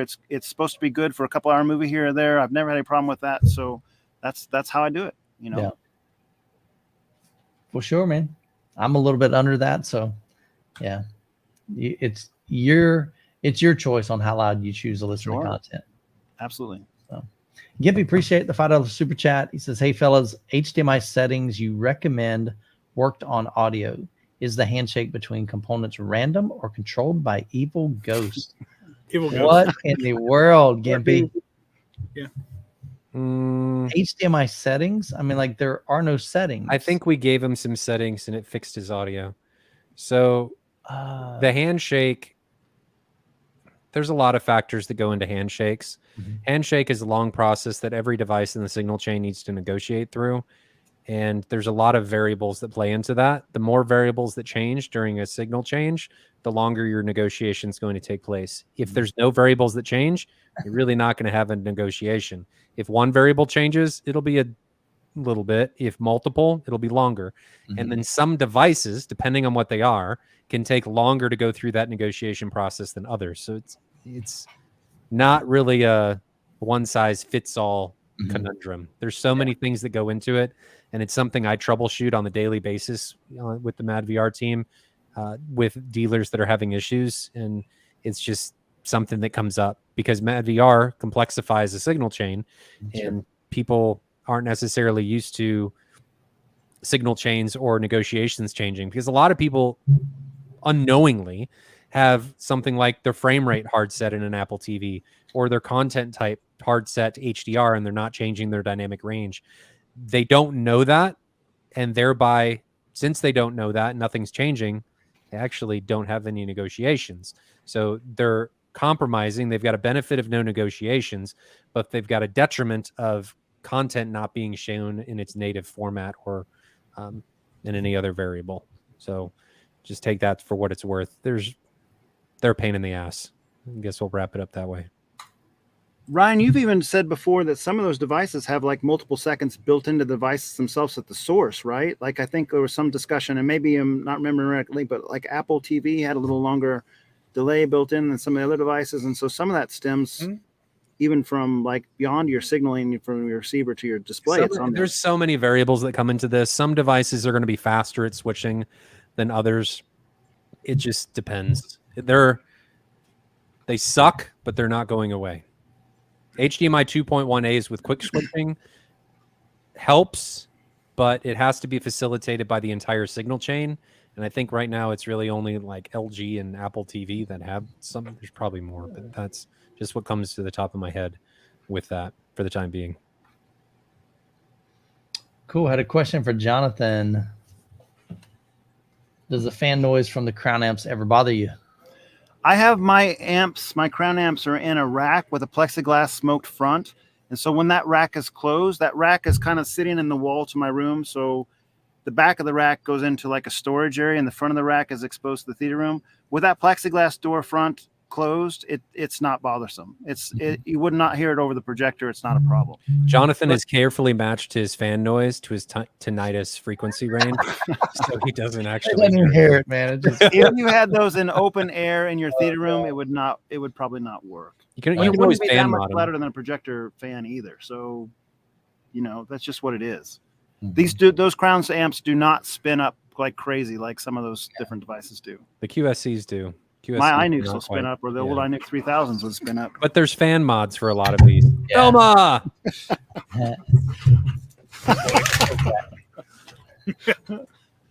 She's awesome, Yeah. man. She's intimidating, but she's awesome. She always takes a little while for me to get used to me. I walk in the room, she's like, "Who are you? Are you here to hurt me? Because I will eat you for lunch." I'm like, She "I'm gets good. upset I'm when I wanna good." leave. All right, let's see where we at. Where can you get some? So if somebody wanted better cables, what are some recommendations there? Like good quality cables that don't cost a fortune. Monoprice. Okay. Who else? Jonathan, what do you use in your setup? I have a hodgepodge of cables. I'm Mhm. one of the copper guys. Okay. OFC. So I have some monoprice, and I have just like a smorgasbord of stuff, you know, that I don't really stick to a particular brand. In fact, I have this very expensive receiver that I bought recently, right? This Marantz AV10. Right. I'm using $3 XLR cables, and somebody probably would look at me and like, "What are you doing?" There's no noise from the XLR cables. I not missing anything with signal. I compared between a couple different XLRs I had. Dude, They I'm work. running a Storm Audio with Cable Matters XLRs and whatever monoprice XLRs that there are, and I don't have any issues with them. So I think you're right on track. Get what works. Don't spend more money than you need to. You know, this is going down a rabbit hole, so I won't spend much time on it. But it's kind of funny if you go over to ASR, he's measured some of those very expensive cables that have like thousands of dollars for And they're like worse. and a 1 foot, and they have like little electronic chipsets they're supposed to filter. And yes, Ryan, they measure worse. Yeah. They're manipulating the signal. They're not just sending what this original signal was. So, you know, cavity emptor, I guess. Don't over complexify your signal chain, guys. Yeah. Don't do it. Just get something decent. So Joel says, then what's the deal with 4K and 8K and deep color 120 hertz kilohertz? Was this is when we were talking about HDMI cables? HDMI maybe? cables. So your issues there, Is bandwidth.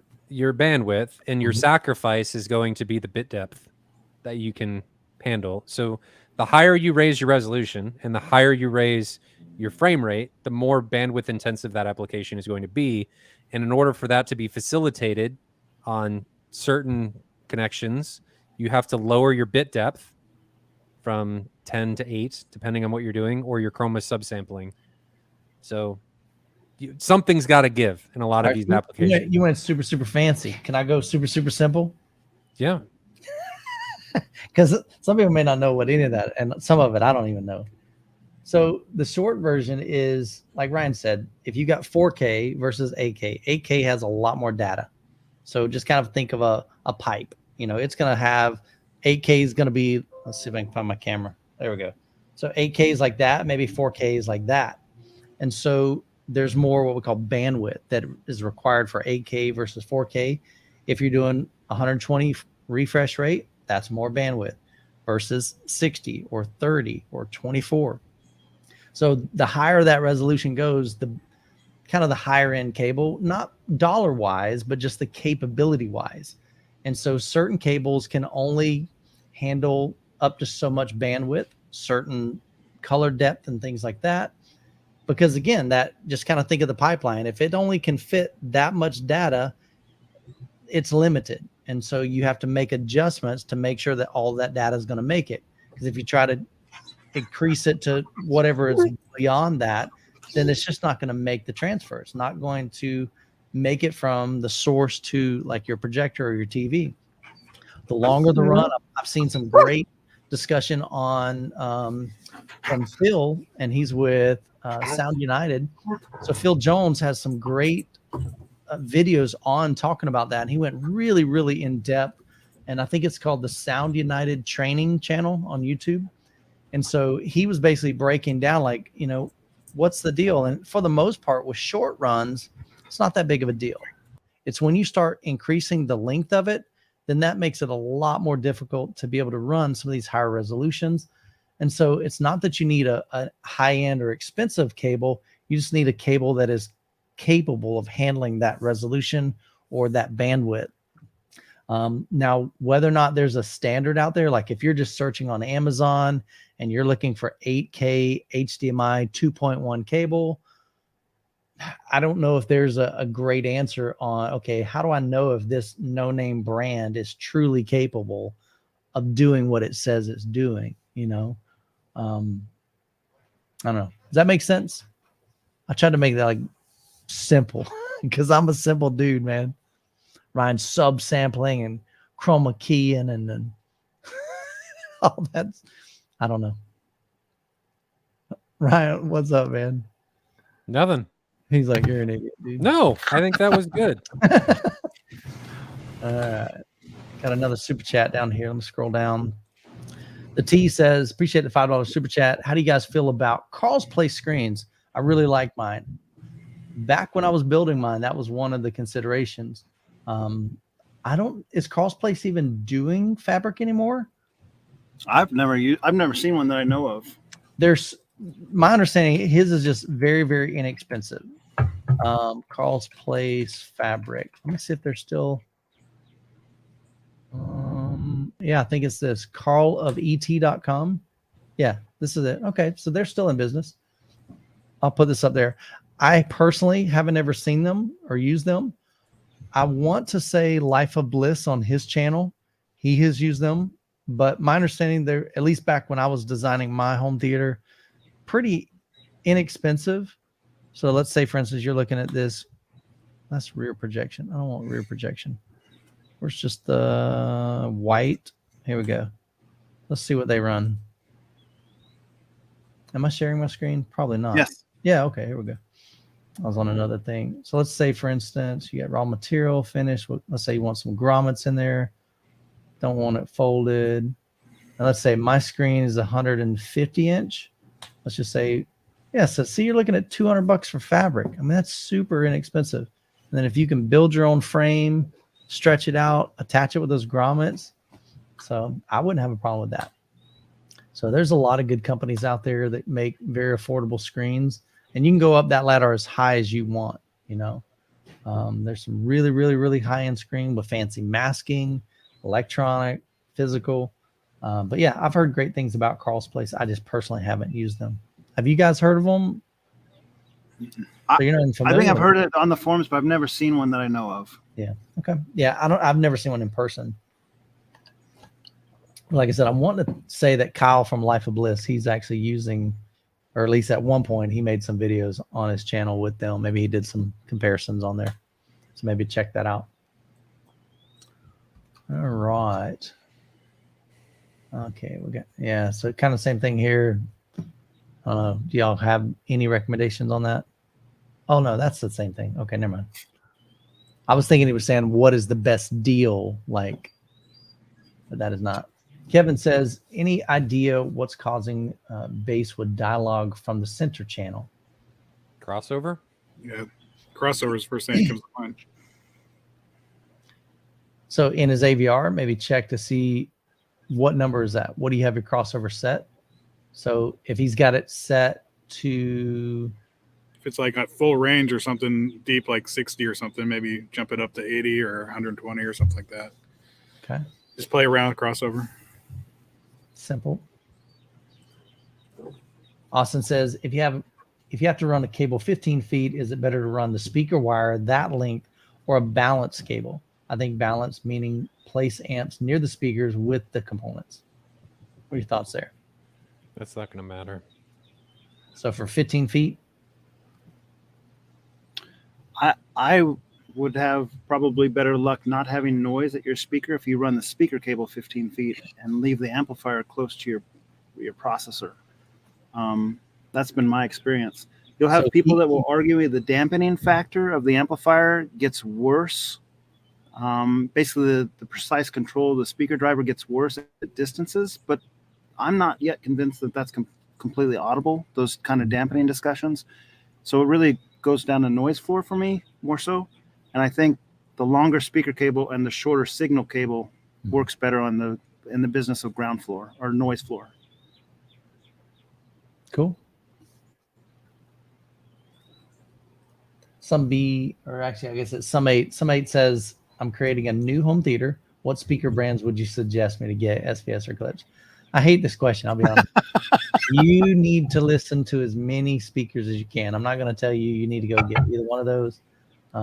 I can't tell you what your ears are going to prefer. You can take 10 people, put them in a room, listen to 10 different speakers, and they're all going to pick different ones. Now, some of them may like the same ones, but you're not going to walk away with all 10 of them going, I like that one. Just ain't going to happen. Right. So I've had both of those brands, and I like them on different days. So there you go. So might be, yeah. So go listen to as many. Come to M-Wave. That's all I'm going to say. Come to M-Wave. We've got a bunch of different brands. You can hear them for yourself. We don't have clips there. We do have SVS. We've got a bunch of other brands. The clip shall be in the speaker comparison. True, but they don't have like a dedicated room, I guess. No. So, Joel says, guys, I want to upgrade my old ELAC Unify speakers. Looking at some, and check this out. I found out from the source, it's pronounced Arundel, not Arundel. I was going to say, we don't have a podcast where those speakers do not come up. They are on every single question. I literally just had a long conversation with them, and I told them that. So I think you'll be seeing maybe more of those. Maybe somebody's plant. There's a company plant in here on your podcast, like always asking the questions, the promotion. Who knows? I don't know. No, I don't think so. But they're super good guys. I've seen a lot of people review them. I haven't reviewed them, so we'll see if we can get some in, and then we can answer some of that. Are they worth the money? Again, that's a hard question to answer for anybody, because Ryan's pockets are just, they're just growing money. He walks down the road and it's just flying out his, short pocket. What are you talking about? But here's the thing. $1,000 to you may be $10 to somebody else, but it may be $100,000 to somebody else. So being able to say, is it worth the money? You have to decide that. Sure.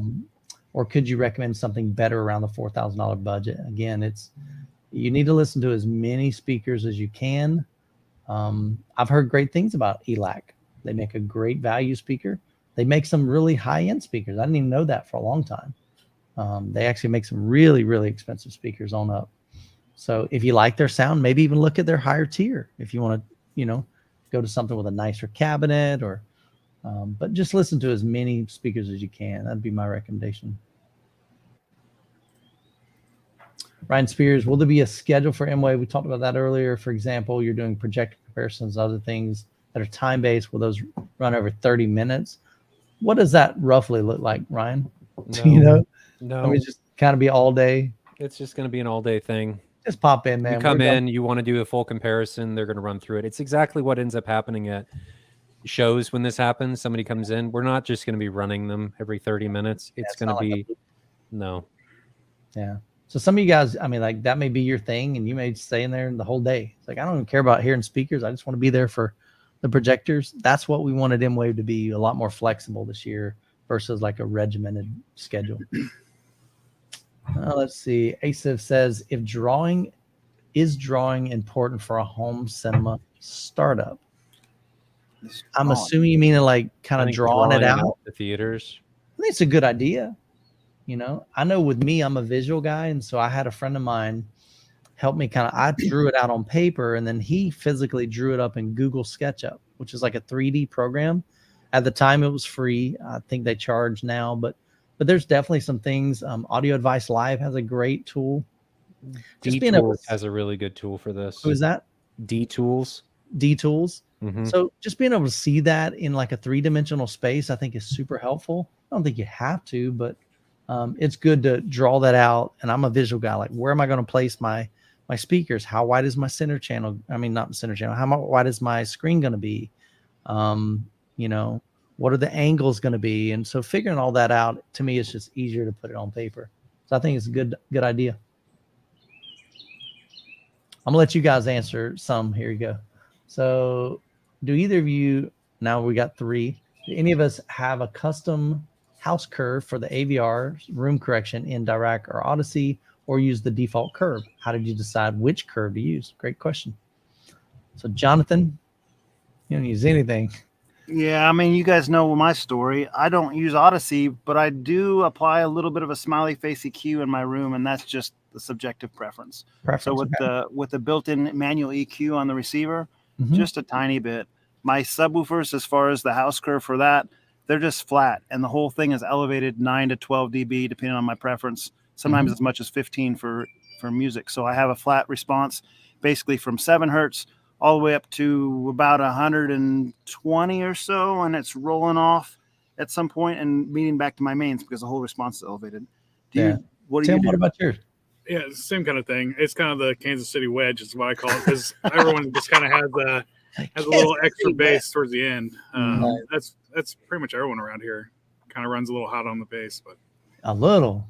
I'm a simple man. I just like a lot of bass. Dude, you guys are next level. I'll be honest, man. I'm telling you. I tell people on my channel all the time, like, these guys are a different breed. I'm telling you. Y'all do things so differently. But it's a good different. Like, it's exciting. Super fun. Ryan? I mean, I even if you don't run room EQ, you still have a house curve depending on how you do it. Yeah. My subs are hot, and then I run kind of like a smiley face, sort of. It's here and then down and then back up at the end. You know what's interesting on that, Ryan? And I don't mean to interrupt if you weren't finished. No, but I've played with the Harman curve before I started tearing up my room a little bit. And the Harman curve isn't a smiley. It's more of a kind of just a roll off. It's and then more it of flattens like out, and then this, it rolls off hard. and then roll and then hard. Yeah, okay. I was off screen, but Ryan depicted it. That's correct. I tried that for a little while, and I didn't like it as much as my smiley face EQ. Now, I know that they've tested that, and that's what most people supposedly find to be most enticing. But for me personally, I still like a little bit of a rise at that far right side of the EQ versus a drop. That's what I like. And it's evidently the audio purists would tell us we're wrong. That's okay. They don't have to enjoy my system. No. That's the way I look at it. So yeah, so I have my basses not like these guys, but it's definitely got a house curve. So I have more. My bass is probably 6 dB higher, maybe, than the rest. So Johnny, appreciate it. He said, "What's up, Youth Man, Ryan, Jonathan, and Tim? We'll include him too. Looking forward to M-Wave. So he's coming. Excited to have you there." He says, "Question: Are there any projectors that support Dolby Vision? Thanks for all that you do answering our questions." There's 1 or 2 ultra short throws that do. That's the only ones that I know. That's all I know. For some reason, and maybe that's a good question. Like, why don't we see those in the Epsons, the Sonys, the BenQs, the JVCs? Is it a money thing? It's licensing. I didn't know if it was like a physical limitation or something. Yeah, that's my question on that, because I thought they're it's almost like THX watering it down, isn't it? Because Dolby Vision requires 1,000 nits and no projector can do that. Not even those ultra short throws. So aren't they kind of like, I mean, you could technically watering say down they the do it. brand? You do it at like 3 feet. Well, the ultra short. Okay, so maybe think about this: the ultra short throws are really close to the. Yeah, but they're 1,000 not nit getting 1,000 from a projector? They're not. Brian, getting how many 1,000. nits are you seeing on yours? Like a couple hundred, probably, right? On my If- NV9? Yeah. Like Calibrated, I'm at like 160. Yes. 1,000 for an ultra short throw? No, you'd be blinded by that on a projector. You couldn't. No, you couldn't look at the So screen. you think that's more marketing kind of thing? They're not really. Man, it makes me wonder. it's That's all I'll say. It licensing. makes me wonder. So I just got back from a road show, and we had a projector that came up, and we went through all of these different projectors, and then we turned on the last one to kind of wow people, and it was way brighter than everything else, and you could hear people wince when it turned on because of how bright it was, and it was not 1,000 nits. If you put up 1,000 nits with a big frame of view, you'd be unwatchable. I think the other important thing is the big frame of view, right? Because a projector, a TV can have 1,000 nits. My TV in there can have 1,000 nits, and it doesn't seem as bright when it's in a brightly lit room on a 65-inch screen, versus in a pure black room at 150 inches. Yeah, I think because Ryan's projector is bright, and he just said it's 160 nits. Like if you're in his room, it's one of the brightest pictures I've ever seen on a projector. So maybe what we're saying is that you don't necessarily need Dolby Vision with a projector. Dolby Vision has a little bit of the tone mapping functionality too, so it's not just the nit level. That's the benefit, is mainly the tone mapping and the image fidelity that you're going to get out of it in comparison to like your open source tone mapping prospects like HDR10 and HDR10 Plus. It does have advantages. It's just it costs money because it's done by Dolby. So you got to pay to play in that regard. So this guy says that Oh, it moved on me. Let me go back Yeah, one thing. It does, yeah. This guy said that Dolby Vision doesn't require 1,000 nits. That's news to me. I read an article on that a while back that's years ago that was talking about how that was one of the requirements, and that's why projectors were at the time not certified for Dolby Vision. If that's not right, then I apologize, but that's what my knowledge was from a couple of years back reading up on it. It is on LG OLEDs that didn't meet that requirement prior, because those are just now getting to that requirement. Where they're getting it? Yeah. Yeah. And so I think it's a licensing thing. mostly that, yes. All right, let's see here. Let's read it together. Oh, mercy. Why did it have to be so small? Hide that thing. Somewhere. Okay, so it's talking about Dolby does recommend using the highest quality displays when creating Dolby Vision content. As a general guideline, Dolby recommends the minimum image quality, so 1,000 nit. But that's a guideline, right? So it's a recommendation. That's not a minimum, not necessarily a requirement. Okay. And that's from Dolby's direct. I think they're just saying that this is what would give you the best result. Sure. Okay. So cool, man. See, we learned together, man. It's awesome. Eric, appreciate the $10 super chat. He says, I wanted to try out used projector before upgrading. Looking at a 2005 Sony VW100. Oh man, bunch of different models here. Take a look at those. All approximately $100 to $400. Any recommendations, or should I get a new one? I don't know what the 40U is, but my recommendation would be that 400U, because we saw one of those at a projector comparison a year ago or so, Ryan, maybe a little longer. It did pretty well. 420. Yeah. Mm-hmm. Yeah, the shortfalls of that one's going to be its tone mapping is not great, but none of the projectors in there are going to have great tone mapping. Sure. And the 400, that whole series, that whole generation just had very slow negotiation times. Oh yeah. But all of those projectors are going to have problems. If you limit it, but that 400, if you limit it to SDR, you don't even allow HDR on your source device. Yeah. It'll throw a pretty picture with a new bulb, with a new. I'll put that caveat on there. By the time you get that thing, it could be so dim you can't hardly use it. You put a new bulb in, it'll be a pretty picture. Yeah. In SDR. Yeah. Mikey makes a good point. He's like, that's a pretty broad range of projectors there. 2005 to 2010, all the way up to 2017. Now, my thought is I would probably go with that 2015 JVC over the 2017 Optima. Yes. We didn't have really good experience with the. Not unless maybe he really wants ambient light in his room. That thing was funny. You guys remember that Optima putting ambient light out the sides of the chassis? It's not light out the fan vent. It was funny, man. We're like, okay, that's different. It's kind of like, it was like it's like light everywhere. You guys want LEDs around your screen? I'll just put them on from the projector, baby. Kind of looked like Youth Man's background over there. Yeah, exactly. It was like, what the heck, man? It was just kind of glowing from this projector. It's pretty wild. It is a light cannon, though, for the money. Yeah.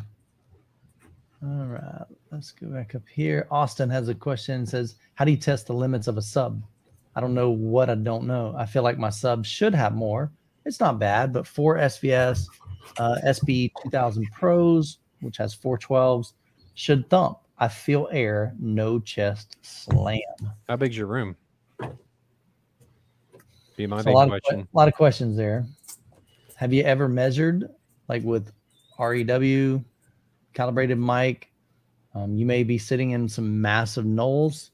So did you calibrate them? How do you test your limits? Is turn on the day after tomorrow, or no, edge of tomorrow intro, and see if you blow them up. No. That was a joke. Don't do that. Don't do that. Test tones. Yeah. Measure them. I think the biggest thing is, like, if you just have, again, Austin, there's a lot of questions here. How big is your room? Do you just have these hooked up and you just turn them on, kind of thing? Do you have them dialed in? Did you calibrate? Have you measured? There's a lot There of could even be phase issues, man. I mean, basically nulling them out. Like, I went over to a guy's house in Kansas City and helped him calibrate his subs. He had 3 SVS, and he said the last SVS he got didn't really seem to help. Yeah. When we put the Omni mic up, his last SVS was actually taking away from his first 2 because it was out of phase with the first 2. So the third one was detrimental. He spent all that money to have a detriment. Yeah. And the fix of that is measuring and then adjusting. I mean, that's a great marketing strategy, though, for a company. Here, we'll sell you more and make it worse, but you won't know. So then you buy another one to fix Keep it. adding. Yeah. So another plug for the Omni mic. Jonathan, you recommended that highly. It's a little bit more expensive than like a UMic 1 or UMic 2, but the software is really easy to use. Right. Very intuitive. It is. So easy that you can pick it up and learn it just by kind of some common sense things. It's not so complicated with things that you've never heard of.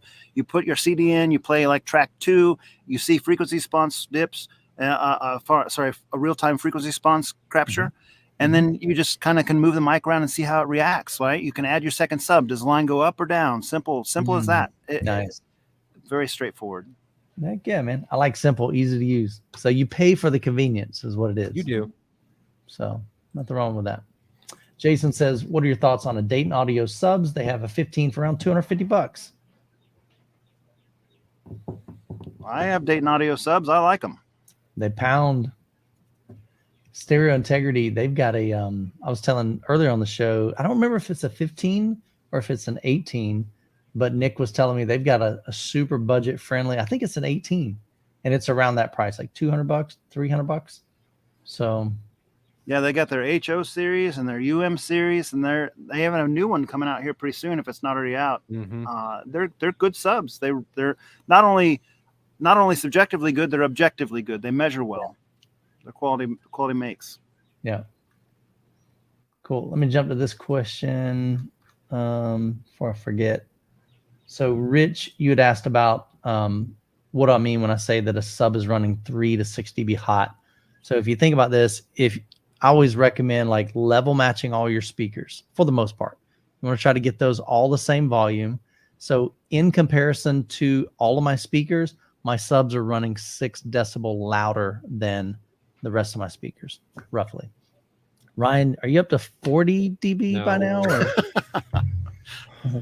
But a lot of guys, they'll run like 12 dB hot or 8 dB hot. And it just depends on your room. It depends on your preference. I'm probably 15. But most people are running their subs hot. And part of that reason isn't because, we want to drown out the sound with bass.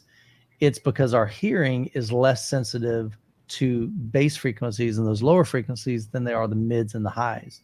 So when you look at it on a graph, if you level match it, to me, it sounds really anemic. Like I'm going, man, I should really be feeling this. That's actually what's going on with Austin. I think he has a perfectly flat response.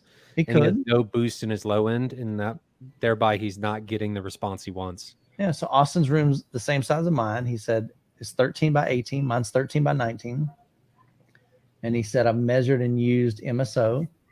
The response is flat. Okay. I know there's no phase or anything going. Okay. I'm betting his entire frequency response is flat all the way through the frequency range, and he's not boosting the low end.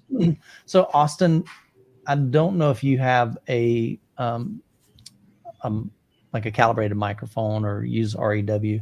He says he did. I mean, he measured and used MSO, so I think he does. I'm not familiar with MSO, so I don't know if it's a multi-seed optimization. But multi-sub optimizer, isn't it? Sorry, multi-sub optimization. So he's effectively calibrating all of the subs and then presenting them to the room EQ as one. Oh, okay. So when you take your measurement, one thing that you can do, like if you want to find out what kind of juice do we have available in these, you can take a measurement and then go up 3 decibels on your volume. Take another measurement, go up 3 decibels on your volume, go 3. And what you'll find is there's a line. Actually, let me see if I can share. He doesn't even necessarily need to take a measurement. I mean, he could just use an SPL meter. Well, the reason why I'm saying that is you can see where it hits compression. When your graph no longer looks the same, that line should look exactly the same and move up 3 decibels. Exactly the same, move up 3 decibels. When you get higher, eventually that sub will get to a point where it's like, I really can't perform like I'm, the other SPL levels. And that's when that's kind of like maxed out for that subwoofer. So that's what they call compression testing. So I've done that on different subwoofers just to see what they have and see how loud they can go. Some subwoofers I've measured, like my own subwoofers, I measured and it got to the point where I was wide open on the oh goodness, it was the HTP1, and I never reached compression on the JTRs. So I'm like, that's interesting. It's like, so, but that would be a recommendation if you're just trying to see how much they can push. But yeah, I wouldn't recommend like bumping your level in your AVR like +6, +8. You're bound to introduce a lot of distortion, and you definitely could clip that subwoofer. So you don't want to do that. So why is my head so big? Any thoughts on that, guys?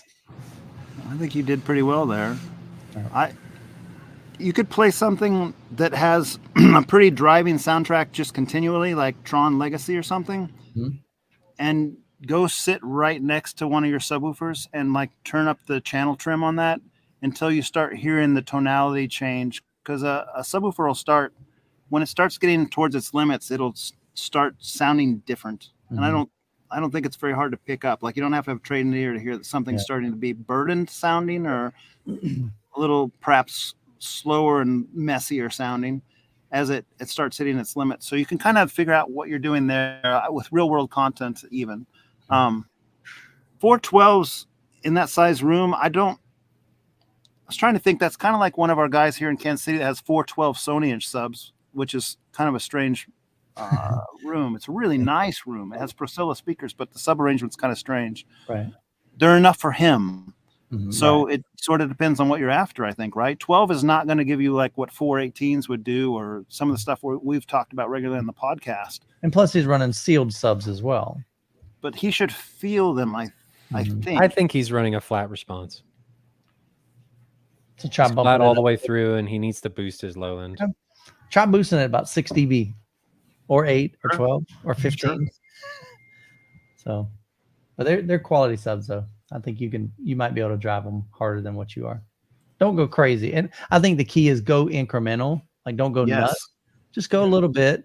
Kind of like what Jonathan was saying. You do the same thing with speakers. If you're ever increasing the volume on your speakers and you begin to, they just sound like they're strained, like they're struggling, back that joker down. That you don't want to push them beyond their limits, because then you start damaging speakers or subwoofers. So definitely don't want to do that. I'll turn that one off. Okay. So talking about subwoofers, Fall says, I'm looking at getting a new sub for a small room. I like some power, but not something to blow my ears out. I was looking for something at 500 or below, looking at the RSL Speedwoofer 2. So you guys familiar with those? RSL? I've heard of them, but I've never had any actual experience with them.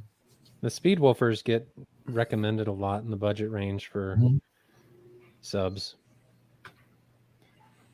How small is the room? Can we get that feedback?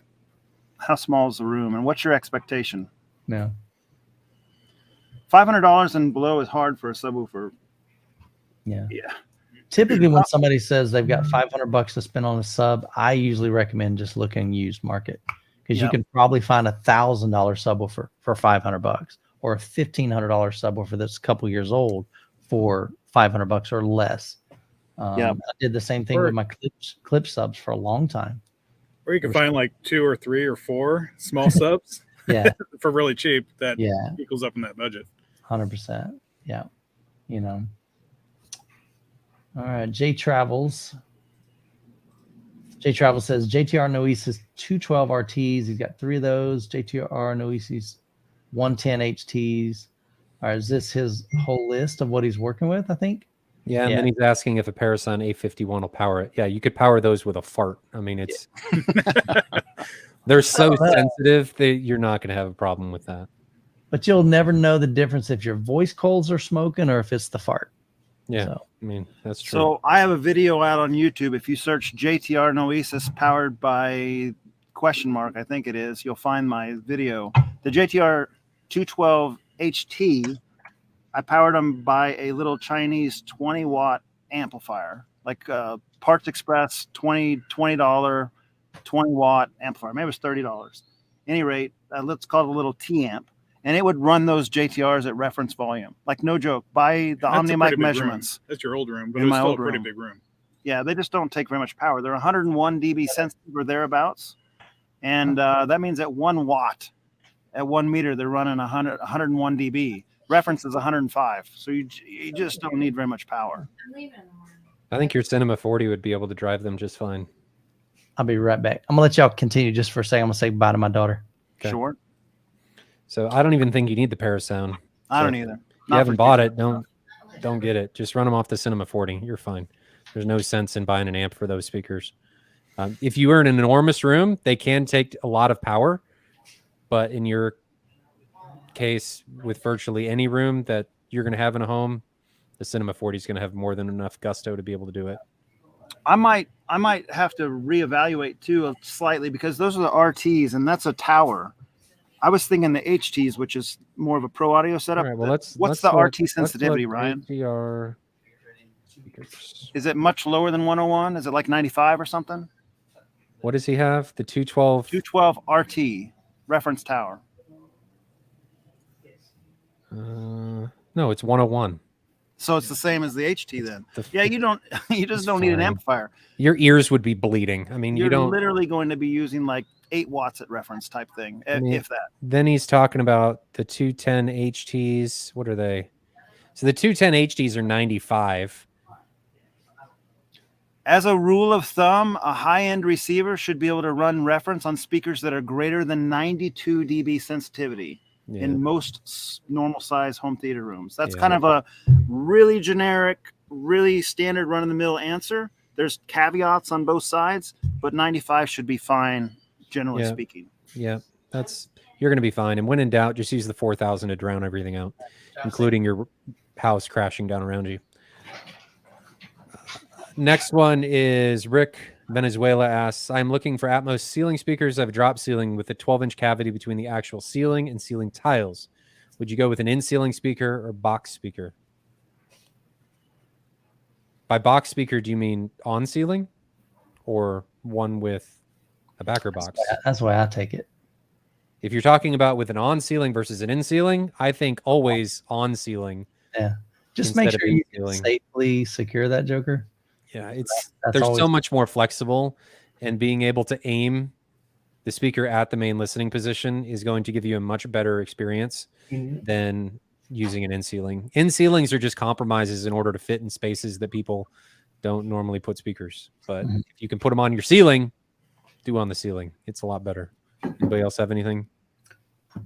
I have no regrets. Nope. Got anything? Juan Hernandez, can speakers with different ohms be connected to the same amplifier? Usually your amplifiers, as long as you're not going crazy, but I think even I guess you're running your main Martin Logans on their own amplifier, 2-channel. So that helps. They're on monoblocks because they eat everything else. Yeah, it'd probably be hard to run like your setup on my Monolith 11X amplifier. It would die. But usually it's not a big deal, No. For most speakers, you're fine. They're meant to be able to handle that. You're fine. Jonathan, Tim? Oh yeah, I agree. For a decent name brand consumer product, you can run 4, 6, or 8 ohm speakers, which is pretty typical load impedance. Ryan is saying he can't run his because his are like less than 1 ohm at certain frequencies, higher frequencies in its response range. That will make a receiver cry. That very rarely happens. There's very few speakers that do that. So I'm just kind of an anomaly in that case. Even a lot of amps can take 2 ohm loads for the most part. A well-designed amp should be able to do pretty well on most things. And if you get something from a lot of the amplifier manufacturers that we recommend, they're going to be able to handle virtually anything you throw at them. Yeah. Wendell says, why do XLR cables come in colors and RCA cables do not? Because they're better. Yeah. Reason behind this is because in the pro scene, if you're running a bunch of XLR cables, you need ways to easily identify them. It's not they're usually doing anything differently. Yeah. You need to be able to easily identify a cable inside of a speaker or inside of a wire bundle. That's really it. Yeah. And if you're running like specific channels and you always color code them the same way, it's going to make it really easy to find that repeatedly. So some companies do have color-coded things with RCAs. Emotiva has a 7-channel RCA thing. I bought that years ago and still have it. They're kind of a specialty thing, just for the same reason Ryan mentioned, so you can easily trace your wires. But it's not as common as XLR. When you run an XLR, a lot of times you'll have a 32 channel snake or something. So that's what Ryan's talking about, where you need to know which wires were one out of a huge bundle of wires. Can't figure anything out. And it doesn't mean anything. I mean, it Yeah, doesn't change anything. I think he's just saying why don't they offer that? He wishes they would. Cost. I think was the question. So here's a question: are we going to do a show next week? Next week's 4th of July. Is it actual 4th of July? I'm going to say no. Then if it's actual 4th of July, No. I don't even know.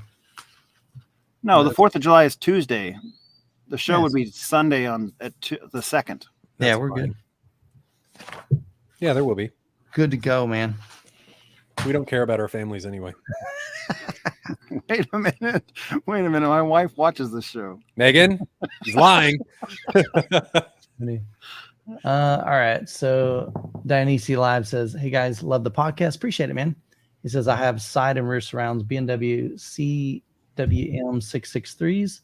They don't seem as present as I would like. Is this something that may be adjusted via a more advanced sound calibration?"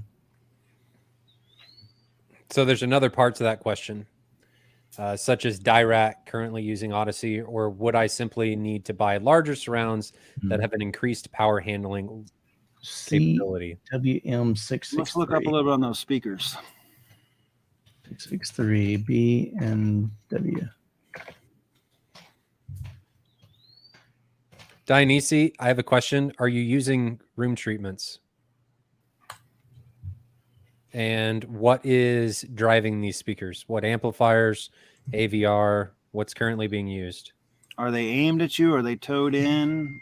Are they? How far away are they? Is this an open room? Is it a closed room? Yeah. Let's see what we're working with here. So soft dome tweeters. That's already going to be problematic. Doesn't have aimable tweeters. So there's 6-inch woofers. And it's not a big woofer, 6. So, 88 dB sensitivity. Ooh. right there. Yeah. You're probably just out of speaker, man. Yeah. So there's a lot of things going there. Low sensitivity, small driver, No soft power dome handling. tweeter. Does it tell you its maximum power handling? Right here, 25 50 watts. Yeah. Yeah. So it's not like you're How gonna go- far can he get? Can he even get to reference in a technical without room gain? Can he even get there? No. Generally speaking, if you're running an 88 dB sensitive speaker, not usually, not true reference. Yeah. And he's probably not on axis with that.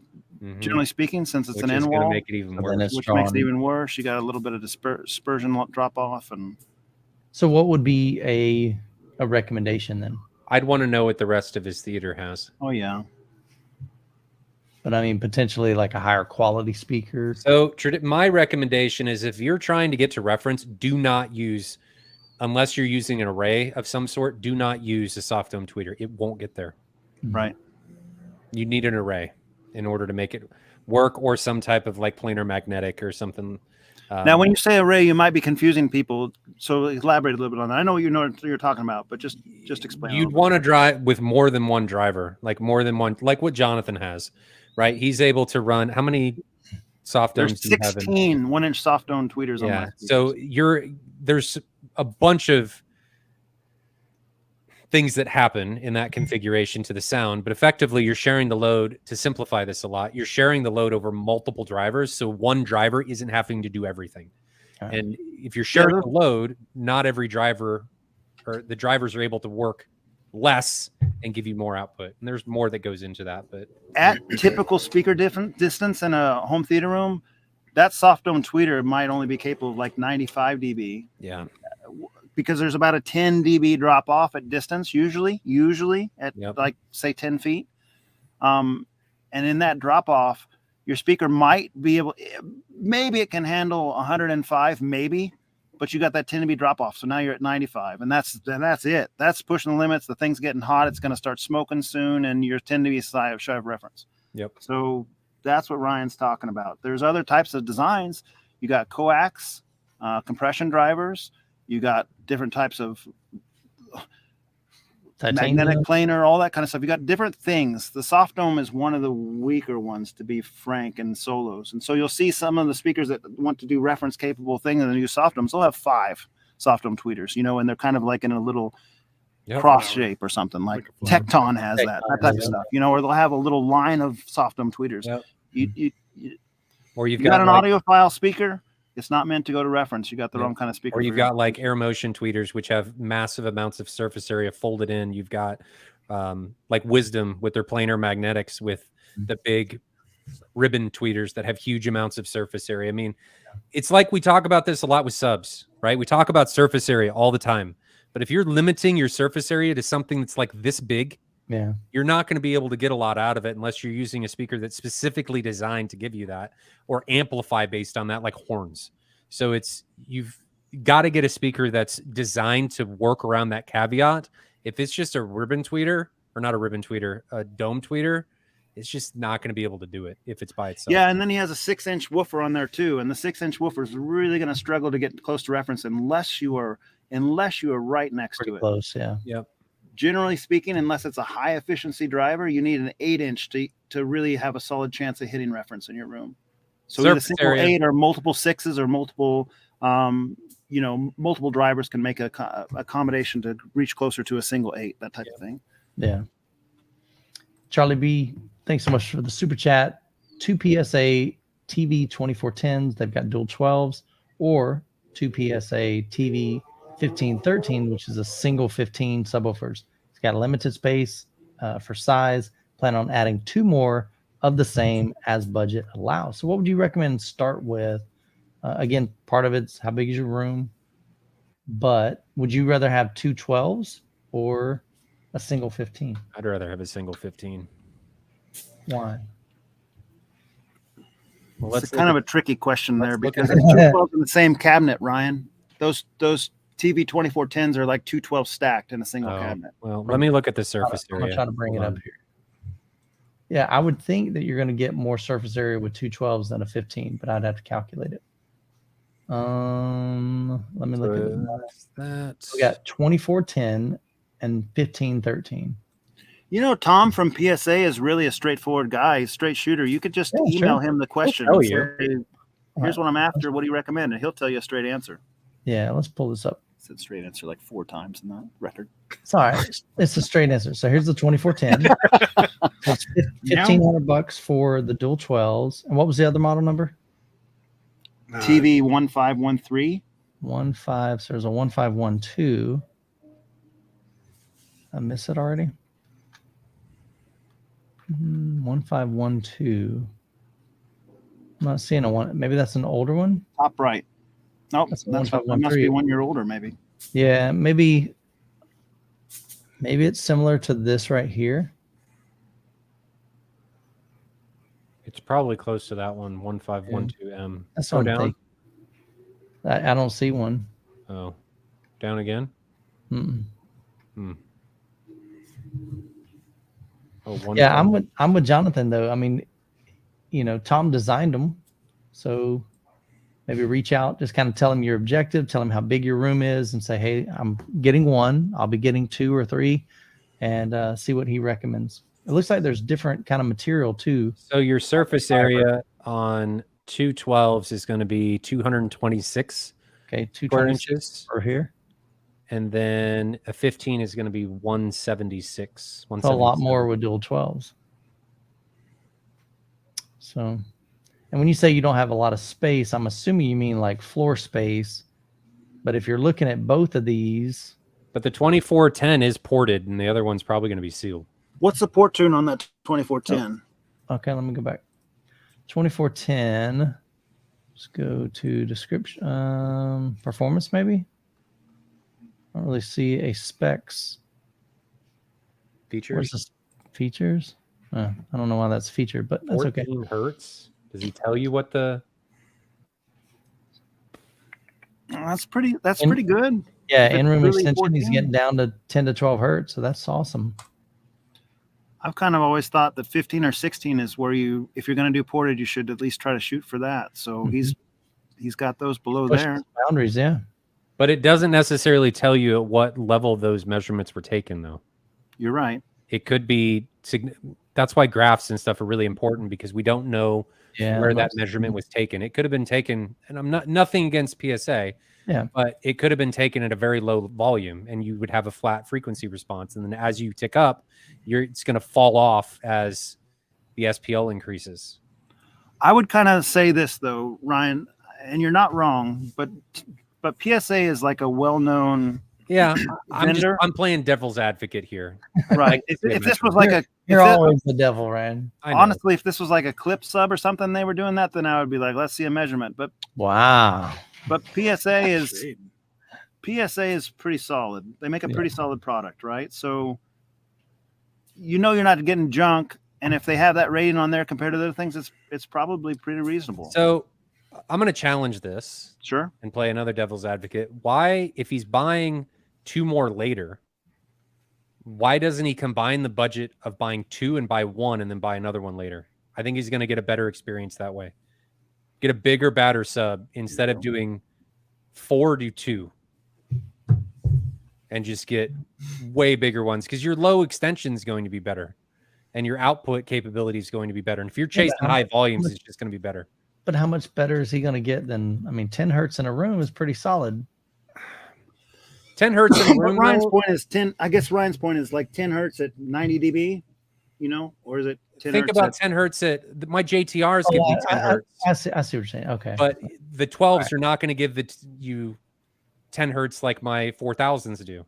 So that's where I was bringing up. We don't know where this is measured, because it could be 10 hertz in room response, but you don't know what volume that is. Yeah. So I think part of the problem, he does say he's limited on floor space. Yeah, but if maybe he doesn't have room for that goes down to 2. So he doesn't have room for like an 18. I'd like to know if you only did 2, does that solve the equation instead of doing 4? Oh, I see what you're saying. Yeah. Okay. Like, could you do 2 bigger subs instead of 4? Oh, I see. Okay. 2 12-inch. But again, like I said, going from, say for instance, this $1,500 sub to this one here, he may not have the space, like the available space. I don't know. Did he answer down here? 12 with 2 12s and SVS with 2 12s. So this is going to get a lot bigger probably. Oh yeah, it's absolutely bigger. So he just may not have the room for that. So a lot of questions there. I think something's coming to my mind that I might mention.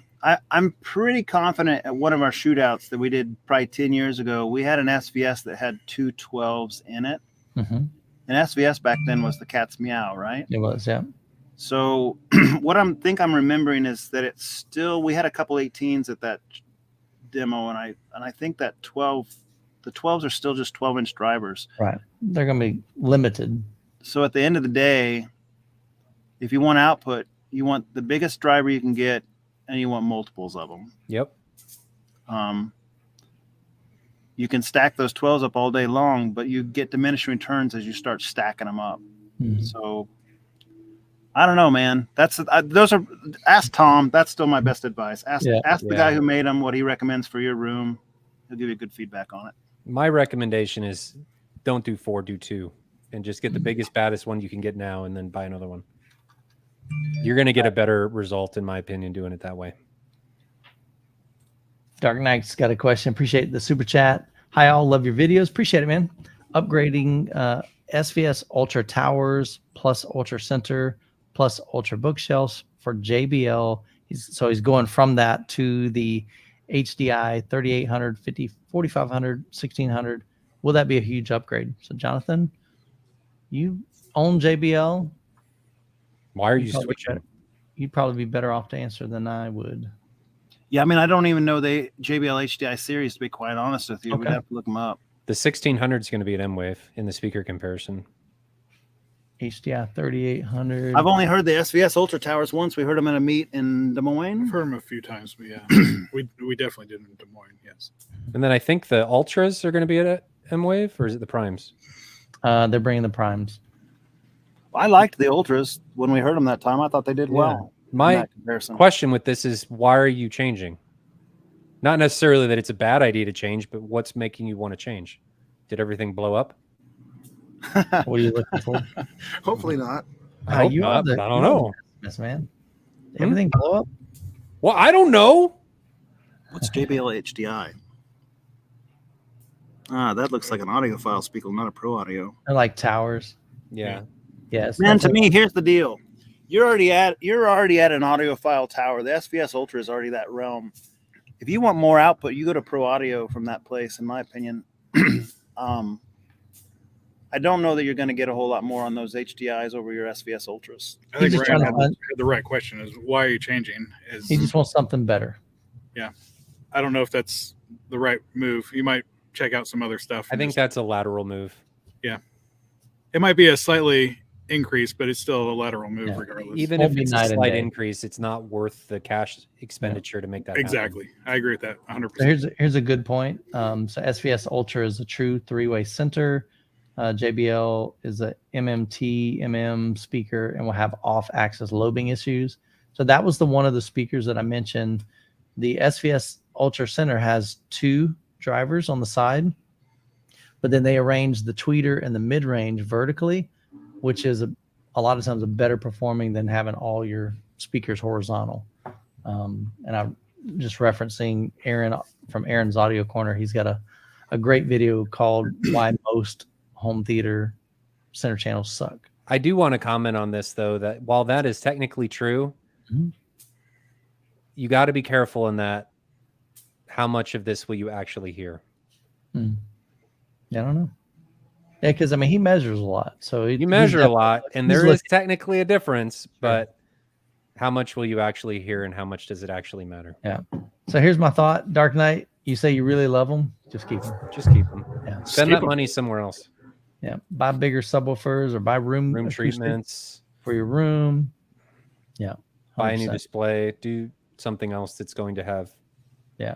a noticeable. Jed was saying they tangible have benefit. compression drivers, I guess, on the JBL, so maybe they'll get a little bit louder. But Yeah, but if if you he's let- happy I mean, with what he's got, there's nothing yeah, the that's going to Ultras happen. they'll get plenty loud enough for you. I mean, if you do want to change, I am a JBL dealer and I can help you out, but I don't think there's any reason you should be looking to change in that scenario.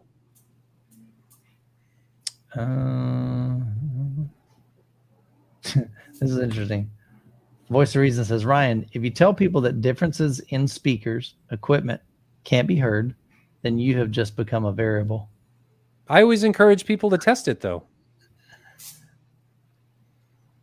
I just say, in my opinion, you can't through my testing. Yeah. You can listen to that or not, but I think you guys need to go perform your own analysis to be able to figure that out for yourself. Yeah. And I don't, Ryan, you've never said that differences in speakers can't be heard. I think he's bundling up too many things. Speakers, you can absolutely tell. Yeah, speakers are night and day different sometimes. Equipment, It depends on what it is. depends Like on what it is. Some things 4K players, you're tell. probably not going to see a difference in one 4K player over another. Depends on what it is. But I think it's really important for people to go make that determination for themselves. Yeah. Come to M-Wave. Come find out. Come hang out with us. I'm trying to pick and choose on these because we still have a lot. No, you got 10. We can motor through them. All right. I'm not Okay, you're not doing starting any more. anymore. All right, we're not going to start anymore. We're going to hit these. All right, so Dionysi says, We already did that one. Okay, so uncheck. Boom, next. Dwayne says, what would you choose, streaming Atmos audio or 4K Blu-ray player Atmos audio? I'd take a 4K player any day over streaming Oh, yeah. right now. Yep. Right So now. for audio quality, yes, but just for ease of use, man, Yeah. streaming is. I is get the it. way to I get go. it. Yeah, yeah. But like, if I'm wanting to watch it and I'm ready, I Can want you the kick best. Tim off the channel? There's Got the pros and boot. cons to No, both. there's, Like, he's absolutely right. Ease Ease of of use use, streaming is 100%. so much Sure. easier. Yeah, sure. But if you want to watch things how it was closer to be and meant to be viewed, Yeah. you'll get a hard copy much or better faithful. audio experience with the disc for sure. Yeah. 100%. No I like question. Mad One Racing, he has an Epson 6030 UB, not due for a bulb replacement for at least 120. That's low. 120 hours. I wanted to he's- pick up a he's spare. In another 28, 120 hours, 50 or he's something saying. like a Yeah, bulb if you only got 128 hours, yeah, I would definitely get you a new bulb. I wanted to pick up a spare. I think he's probably going right by the book. It says No. 3,000 hours and he's got 28, No. 60 or 80 or whatever. No. Do not do that. Buy a No new what? bulb. Don't wait for the manual's number. I bought a new bulb for mine and I only had, what was it, 1,500 hours? Only. Good Lord. Did you do a before and after? How brightness? How much? I don't have It any probably kind of, doubled. yeah, I don't have any measurements. So I think there's a little caveat here too. I think the JVC bulbs tend to dim a little bit more than the Epson bulbs, Yeah. perhaps. Yeah. For whatever reason, I don't know why. The technology that's involved. No OEM. But if bulbs you're anywhere. nearing 3,000 hours on that Epson bulb, you're still going to be nice for nice improvement. I mean, is there a reason why you question's can't really find an about the OEM OEM bulb? Okay, go back. Yeah, go back to his question.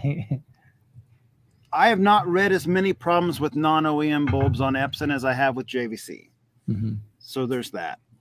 I would still recommend going OEM. if you can find it. Yeah. Hey, Bruce, keep in mind we are at 2.5 hours of podcast, so the brain might not be functioning as quite as sharp as it was at the 10-minute mark. So Mad, if you're in the United States, shoot me an email and I'll see if I can help you find an OEM bulb.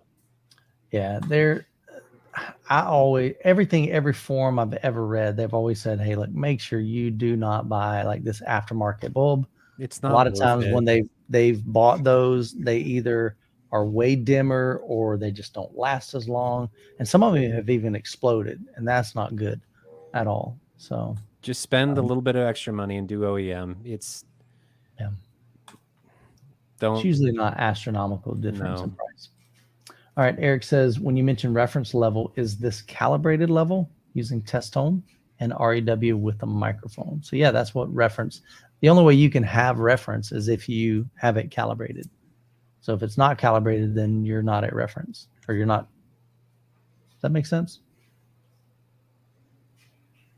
You are looking at me like, I was reading something else. I didn't hear the question. When you mentioned Yes, you reference nailed it. level, is a calibrated level using test tones? Yes. Yeah. So you got to calibrate it in order to be able to know where that is and what is reference. I've got a video on my channel. If you just search for what is reference, Youthman. So iCope says, mistake I made upgrading to a JVC NZ8 is you have to upgrade source quality. Don't put cheap gas in a Ferrari.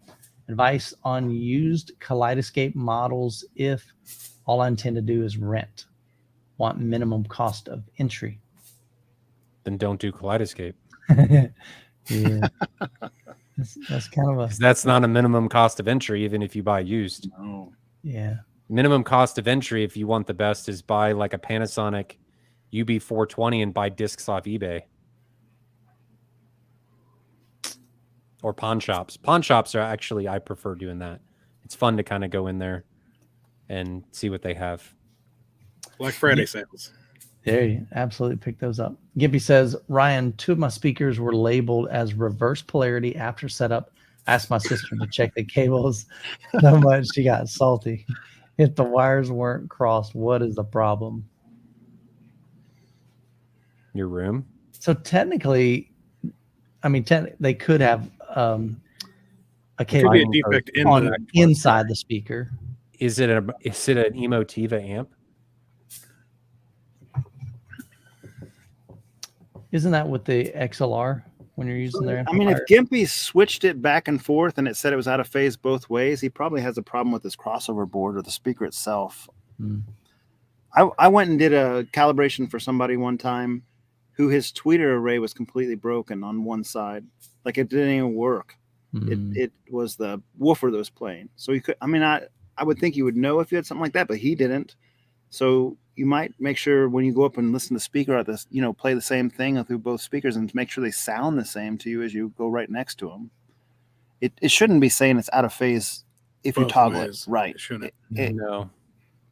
Something else is at play here. Microphone's just at the wrong place at the right time, and If you have Omni mics or REW, you could play a sine sweep or a pink noise. Test And when tone. you play them both at the same time, see if your overall graph increases, like your overall real-time frequency response increases 3 dB or so when they're both playing. And if it doesn't, or if it goes down at a certain frequency, then you know you have a phase problem. That's the easiest way to really tell. Otherwise, you're just kind of guessing. Nice. Last couple questions here. So Bruce says, If a projector image was 250 nits, would that be good for highlight watching? I'm not sure what highlight watching is. Is that like High a lot of ambient light? light. I'd say The yeah. ambient? It's not ideal, but you're going to be able to see the image fine. If you got 250 nits, you got a lot more than I do. I can do mine- it in real quick. 160 nits. Going What's back to that last question, if Yeah. he had multiple drivers and one of them's out of phase, it would switch back and forth either way. Oh, you mean like there's two woofers and one is wired Yeah. internally out of phase? Right. That's a good catch. point. Yeah, that could be. Would you guys think 250 nits is enough to watch with ambient light on? I'd say yes. Depends on how much light. Low light. If it's a lot of sunlight coming in for a I big mean, if it's window, maybe not. outside, then no. But But correct. if Yeah. it's in a living room, Yeah, then on it's projectors probably normally fine. pretty good. Yeah. What's going on, Paul? I haven't seen you in a little bit, man. Paul's going to be at M-Wave with us. Says some speakers are actually designed to have a reverse polarity driver. Oh, Convinced. go away with your truth. Just go With away. specific crossovers, call the manufacturer. They will tell you. Hyperion does this on some of their center channel speakers. It's a good point. All right, last couple here. So Austin says I measured and used. Did we do this one? We did that one. Yep. Perfect. Last two. Sean says, what's the latest on monoprice quality control and customer service these days? Looking to upgrade to dual 15s. He's looking at those monster 15s that they've got. It's been many years since I've reviewed that. So I don't know, like current, but I don't follow the forums. I think when you ship as much product as Monoprice does, you're bound to run into issues. Mm. You only hear, typically, people speak up when they have a problem. That's true. That's with any brand. So I think for the most part, you're going to be fine. And I've never heard of an instance where somebody bought Monoprice and they didn't get it corrected. We'll save I that. see what Bruce did. Say that one for last. We'll save it He's for right. last. We'll round it out. Well, that's a good one. All right, last two here. Mosen says, I'm checking my speaker wire. My left and right front speaker wires are not pure copper. It's aluminum and copper. Should I just make LCR all monoprice 12 gauge? Just burn the house down. Oh, man. I got a good answer for this one. What is that? Go ahead. Do it. So there's a website called, and we've looked it up before on a podcast, but if you look up Roger Russell wire table, you'll find out exactly what gauge wire you need and whether it's copper coated aluminum or whether it's copper, that gauge differs. So if you have, like, some of it is aluminum and some is copper, for the aluminum wire, it needs to be 3 gauges larger than the copper to be the exact same resistance. Oh, wow. And that Roger Russell wire table tells you exactly what size cable you need, what gauge you need at what distances for what impedance speakers. So it's a very scientific answer. It's more than 5%. What was the right word I'm looking for? If it's more than 5% resistance, then it's audible, is what they've measured out. So use that table and figure out what you need. You might be okay with a copper coated aluminum, but you just have to have thicker gauge wire for it. Yeah. J Travels, easy answer. Absolutely. That's the A51's a beast. JTRs are super efficient. You're gonna cause hearing damage before you outdrive. You're not gonna need a lot of power for them. You may hear a noise floor though. I will say that the Parasounds are phenomenal amps, but they're not necessarily the cleanest. The quietest. Cleanest in general. All right, so we're gonna wrap up the show with this one. So Bruce had to drop it. I forgot all about it, to be honest with you. So Jonathan, since you were last here, or you weren't here last week, I just have to mention, I hear you failed your push-up. I did fail. I failed miserably, and I was surprised, actually. Brian, Youth Man said, can you guys do 50 push-ups? And I said, I can do 50 push-ups. You both failed. Let's not start pointing the finger at Jonathan. I didn't point anything at anything. I did 30 of them, and I got a little bit of a... Nope, can't do it. And you guys had to at least try. If you missed the podcast a couple weeks ago, I don't even know how we got on the topic, but we're near the end of the show. Somehow we were talking about push-ups, and I'm like, honestly, I think I could probably do 50 push-ups. I haven't done push-ups in a long time, but I really think I can do 50. And Ryan's like, man, I ain't doing none. This is not my gig. I already know I can't do them. And then Jonathan said, I don't know, but I'm going to give it a shot. Then I said, okay. we'll Jonathan just was do- like, I used to be able to do all these push-ups. yeah, he's like, when I was used to lift bum, weights. I was And bum. then, no. So then I True. just told him, I said, look, I said, we'll do our own little push-ups. And I said, I'll text these two guys and let you know how many I did. And Jonathan would do the same. So I said, I gave it everything I had. And I think I got 46 and a half. I got halfway up. And I mean, I collapsed on the floor. That's all I had. And I said, Jonathan, how'd you do? He's like, I didn't get that high. How many did you get, Jonathan? I got 30. 30 something? Yeah. Yeah, and then no, just 30 on the button, and then I was starting to breathe hard. I had a little twinge in my back, and I'm like, I'm too old for this. I can't do it. I thought I could, I couldn't do it. Yeah. So I took a few minute break, and I got the other 20 in to make it done. But I wasn't getting 50. That's not happening. Yeah. So then when he said, hey, I took a break and I did another 30, I went, okay, well, I've had a break for a little while. Let me go do some. So I did another, I don't know, 20, 30. Yeah. So I did none. but yeah, but that's not saying much, guys. I'm not super built. I'm not super in shape. I wear Under Armour and yeah, I wear it because it's comfortable and it's soft, not because I'm ripped. So, well, cool, fellas. We are definitely a long show tonight. Definitely appreciate all the awesome questions. Tim, it was great having you, man. Pleasure meeting you. Hopefully we'll see you at M-Wave sometime, either this year or maybe even in a future year. And Jonathan, hope you get all your stuff done in your room. I know you got lots of changes and lots of cleaning up before M-Wave. And Ryan has a ton of work to do. So get your butt in gear. Let's get this thing ready. No, we're getting excited, man. M-Wave is literally, I think we're 16 days away. So if you're not familiar with it, you can check it out on the website, MidwestAVExperience.com. We'd love to have you. It's going to be a lot of fun. If you need any home theater gear, just shoot Ryan an email. It's longer than And we'll hook 16 you up. days. There's no way And, it's 16 days, is it? Yeah, go to the website and hit refresh. Okay, so it says 17 days. 17 days, 2 hours, and 18 minutes. If your basement looks like his, then yeah, you need every day. Exactly. My basement does not look like his, but my garage does. So Yeah. Do you ever find your box of cables, by the way, Ryan? no, What in the world? I don't know. That's why we got to keep buying everything every year. Oh, stop. Oh, mercy. Cool, man. Well, guys, I hope y'all have an incredible week. Fellas, as always, it's a pleasure hanging out with you. Love having fun. And we'll see you next week. Good night, everybody. See you guys.